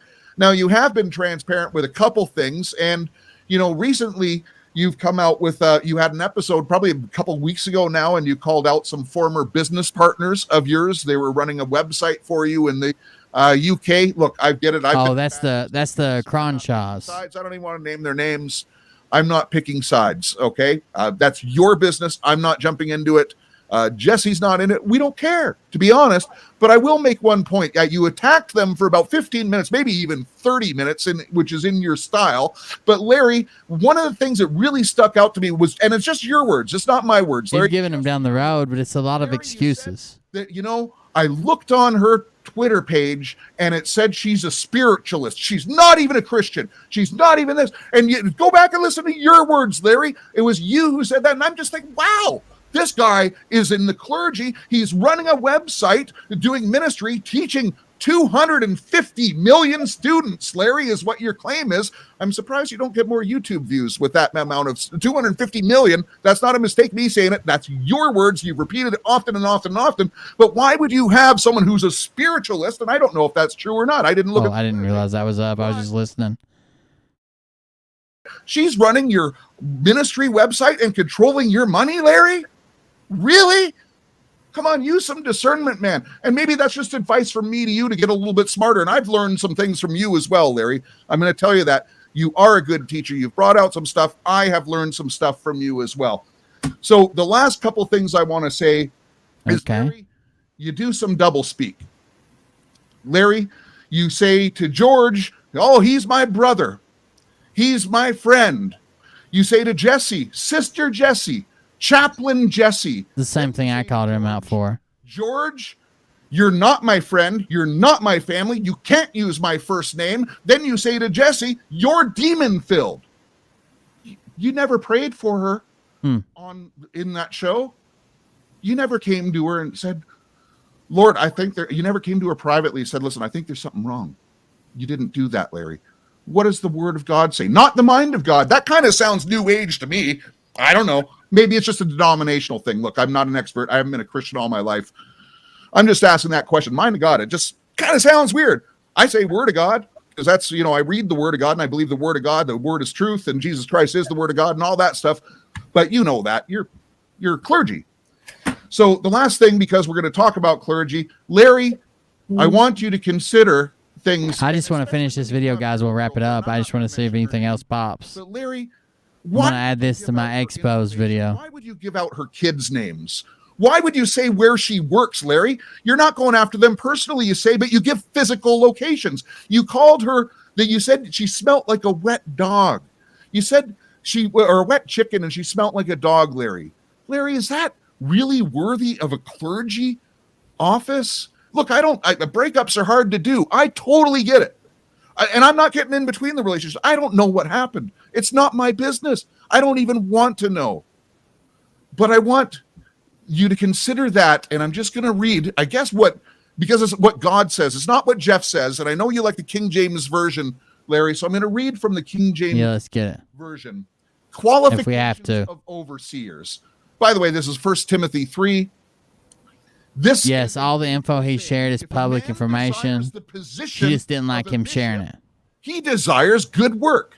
A bishop then must be blameless, the husband of one wife. Oh, you know what? That just stuck out. Do you have to be married to be a bishop? Or maybe just having one wife, and I don't know. I'm gonna pray on the interpretation on that.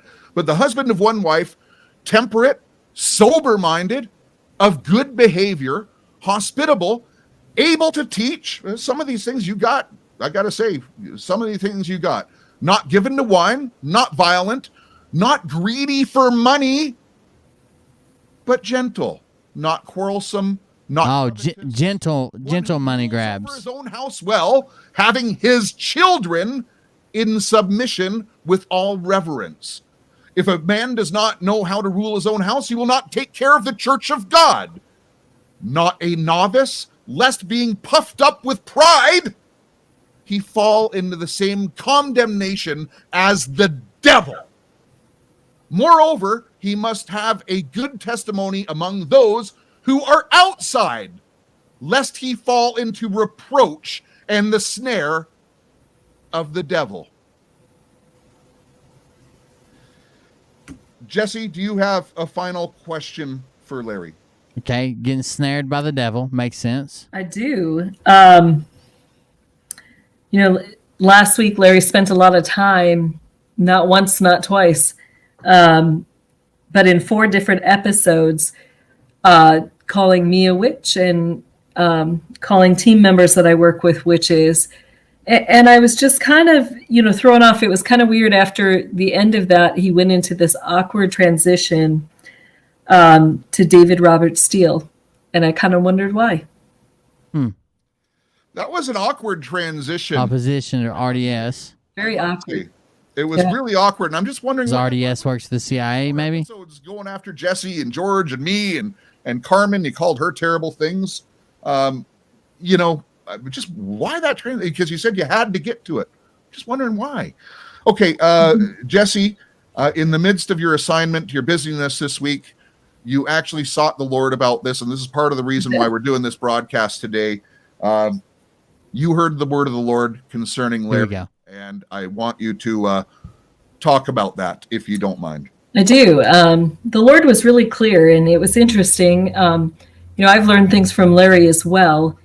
Sometimes we have to think of things differently. So it was interesting how the Lord was showing me this week. He kept bringing up that word bishop, but all of a sudden the Lord said it to me in a different way. And he said, this is about the buy shop.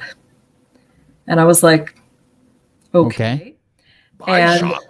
Yeah. And the Lord reminded me, the Lord said, where were you the last month? And I was in Louisiana. And, we were there anointing the land. And one of my former teachers I've talked about, Lori Cabot Kent, she owns a shop there. So it was in that area we were anointing, that land that witches have taken over and taken control of. And we went to rebuke and cast out. And the central shop in that area is the voodoo shop. And as we went into that shop, there's a massive Baphomet statue that's there. That's the central point of that area.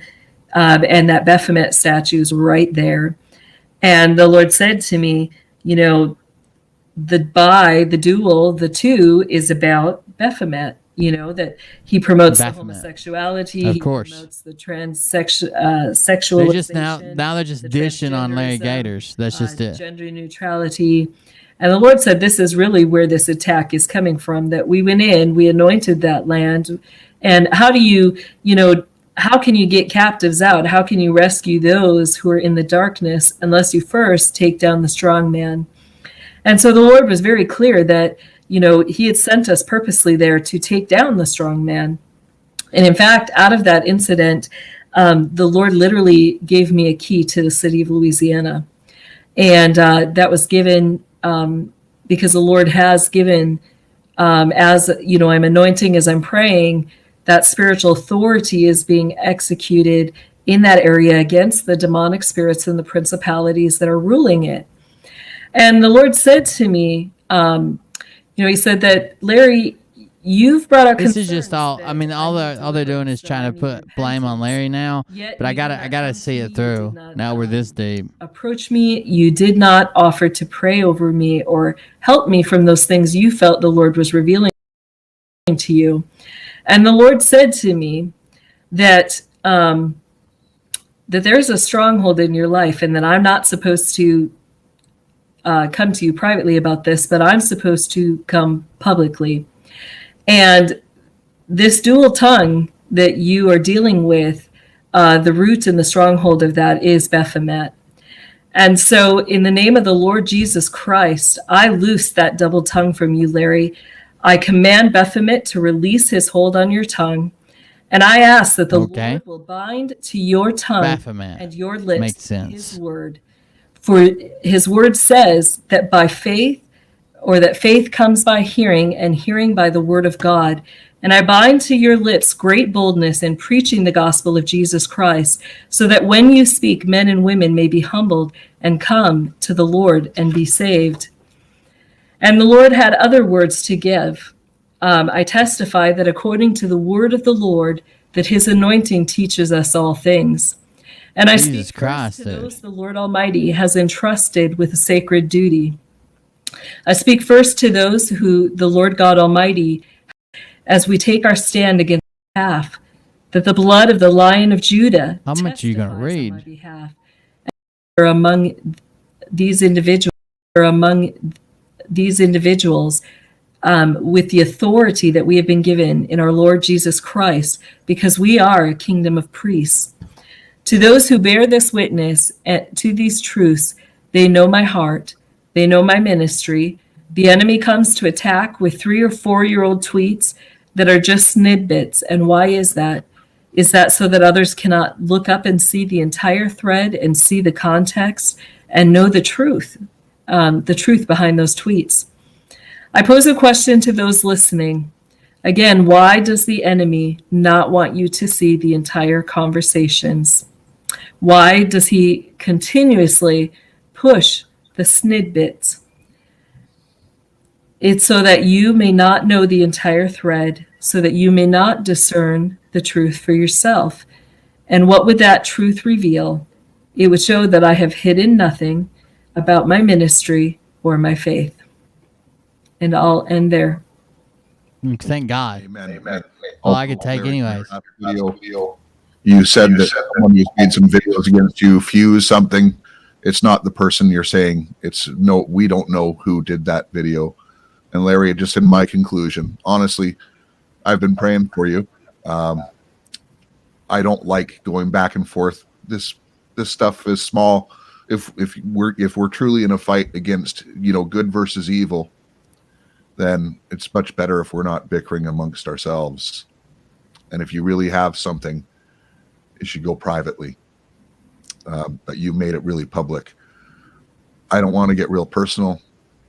We don't want to go. You've made the whole show personal, brother. Now's not the time to back off that. Not if you want to carry the title that we just read the word of the Lord's name over.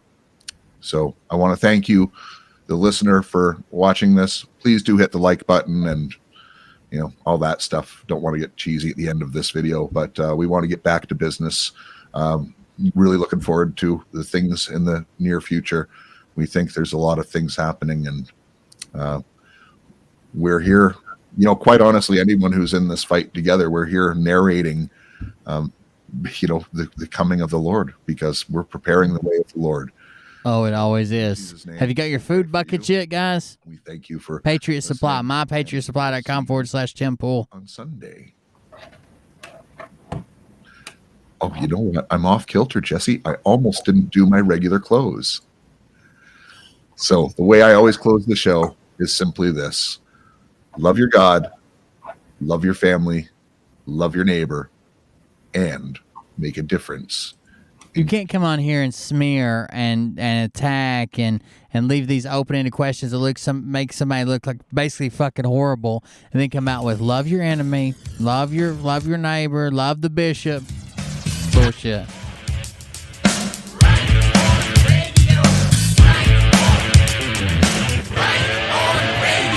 Guys, that's it. I actually ran over a little bit, 17 minutes over. I usually end around midnight.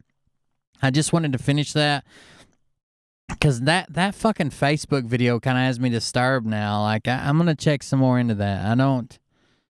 Not a big fan of what was going on in that Facebook video. But, guys, seriously, thank you for joining us. Thank you for the donations tonight. We had 2 on here, X Sugar Mama and 30 Cow Gal. And then on the Buy Me a Coffee, we had a few. Let me grab that right quick. On Buy Me a Coffee, we had Patsy with 5 6-packs. And we had a donation on the GoFundMe. And we had Kiki, a.k.a. Confused Newbie, with bought you a 6-pack. Thank you guys very much for the donations. I'm out of here. We'll be back tonight. Or, yeah. Is it after midnight? Yeah, we'll be back tonight. 8:30 p.m. sometimes between 8:30 and 9. Thank you for joining us. I get internet back at the where we live at on the 6th. So until then, we'll be in the Shaggin' Wagon. Even then, we'll probably still be in the Shaggin' Wagon. I'll just move it to where we live. So I want to make a drive every night and every day before the show. Thank you for joining us. Hope you enjoyed everything, the music, everything we had going on. Shout out to BT, Jay Reese, and Raina for all the support. And @_Gorpers working on a couple things I think you guys will really enjoy. 2 new action figures for the Grifters. So thank you everybody for joining us. Make sure, please, please, please hit the like on the way out. I'll play you a music video, and we'll see you guys on the next one. I've got a bunch of Jesse research to do now, like a bunch of Jesse research to do now. I did not like any of that with the fucking giant ass kid. Whatever. I'm out of here, guys. Everybody have a good night, and we'll see you on the next one. Like and subscribe on the way out. Thank you, guys. Man, I can't talk to you now. Why do people call me while I'm on? No. Shut up.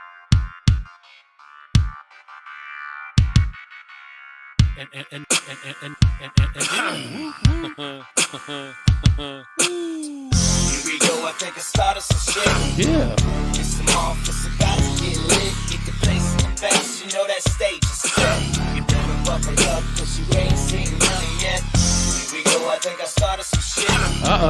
It's the mob, it's about to get lit. Get the place in the best, you know that stage is set. You better buckle up, cause you ain't seen none yet. And yeah.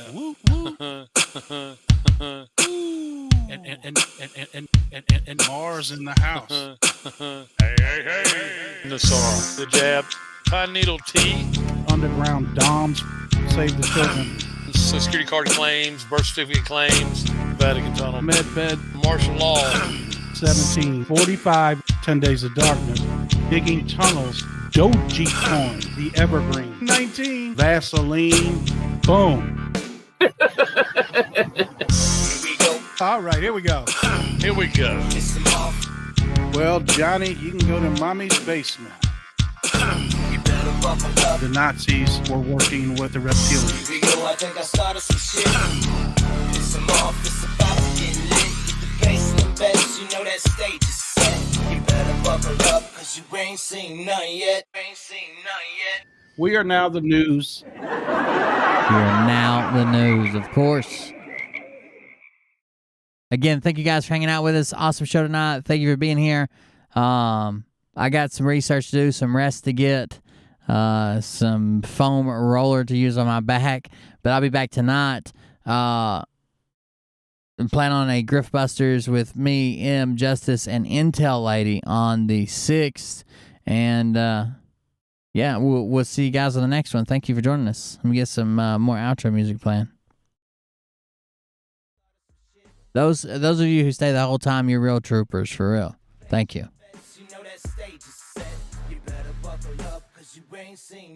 And they say that I'm a lunatic. Well, listen, bitch, I came equipped with a quick wit and a 6th sense for the stupid shit. Where my true believer? Y'all need Jesus. Praise the Lord, head to the extreme. All these false fucking prophets who profit off of gossip. Worshipping drums, cocking, begging for a throat deposit. Swinging fucking meat hammers like four in a thong. He's strapped to the shaft, eating his chest like he's King Kong. Starving for attention, I'ma make your gut burst. I'll be your huckleberry, I can quench that thirst. Baby eating lizard people, alien sex. What's next? Trump in a dress, fucking Flynn on his desk. A retard in a vest, climbing up 5G towers. Cause you told him if he did, he'd get fucking superpowers. Here we go, I think I started some shit. Piss them off, it's about to get lit. Get the place in the best, you know that stage is set. You better buckle up, cause you ain't seen none yet. Here we go, I think think I started some shit. Piss him off, it's about to get lit. Get the bass in them beds, you know that stage is set. You better buckle up, cause you ain't seen none yet. I used to find clues too when I was high on shrooms. I found myself a tunnel that led to Jason Q's bedroom. Open his closet, I found some of his meat rockets. I strapped it to my shoes and then I flew through the roof. I found myself in orbit strapped to an F-16. High on amphetamine, with Trump in between. Put on a light coat of baby oil and saluted the troops. He tapped me on the shoulder and said, "This is gonna be it." Whoa, wait. Stop. What? I'll get my files. Wait, what are you doing? Stop. Hold on. Fucking stop. Dude, come on. Seriously. My favorite part when the brothers get in an argument. Give me a... Oh, my God. Damn it. Here we go. I think I started some shit.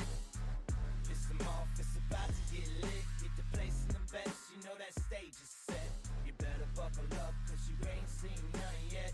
Here we go. I think I started some shit. Again, guys, thank you for joining us. I appreciate it. I'm Will Bird, Cold Beer Confessional. Thank you for your support tonight. We'll see you tonight at 8:30. Everybody have a good one. Hit me up at Telegram, Discord, coldbeerconfess@gmail.com, wherever you need me at. And I'll answer as quickly as I can. Everybody have a good one.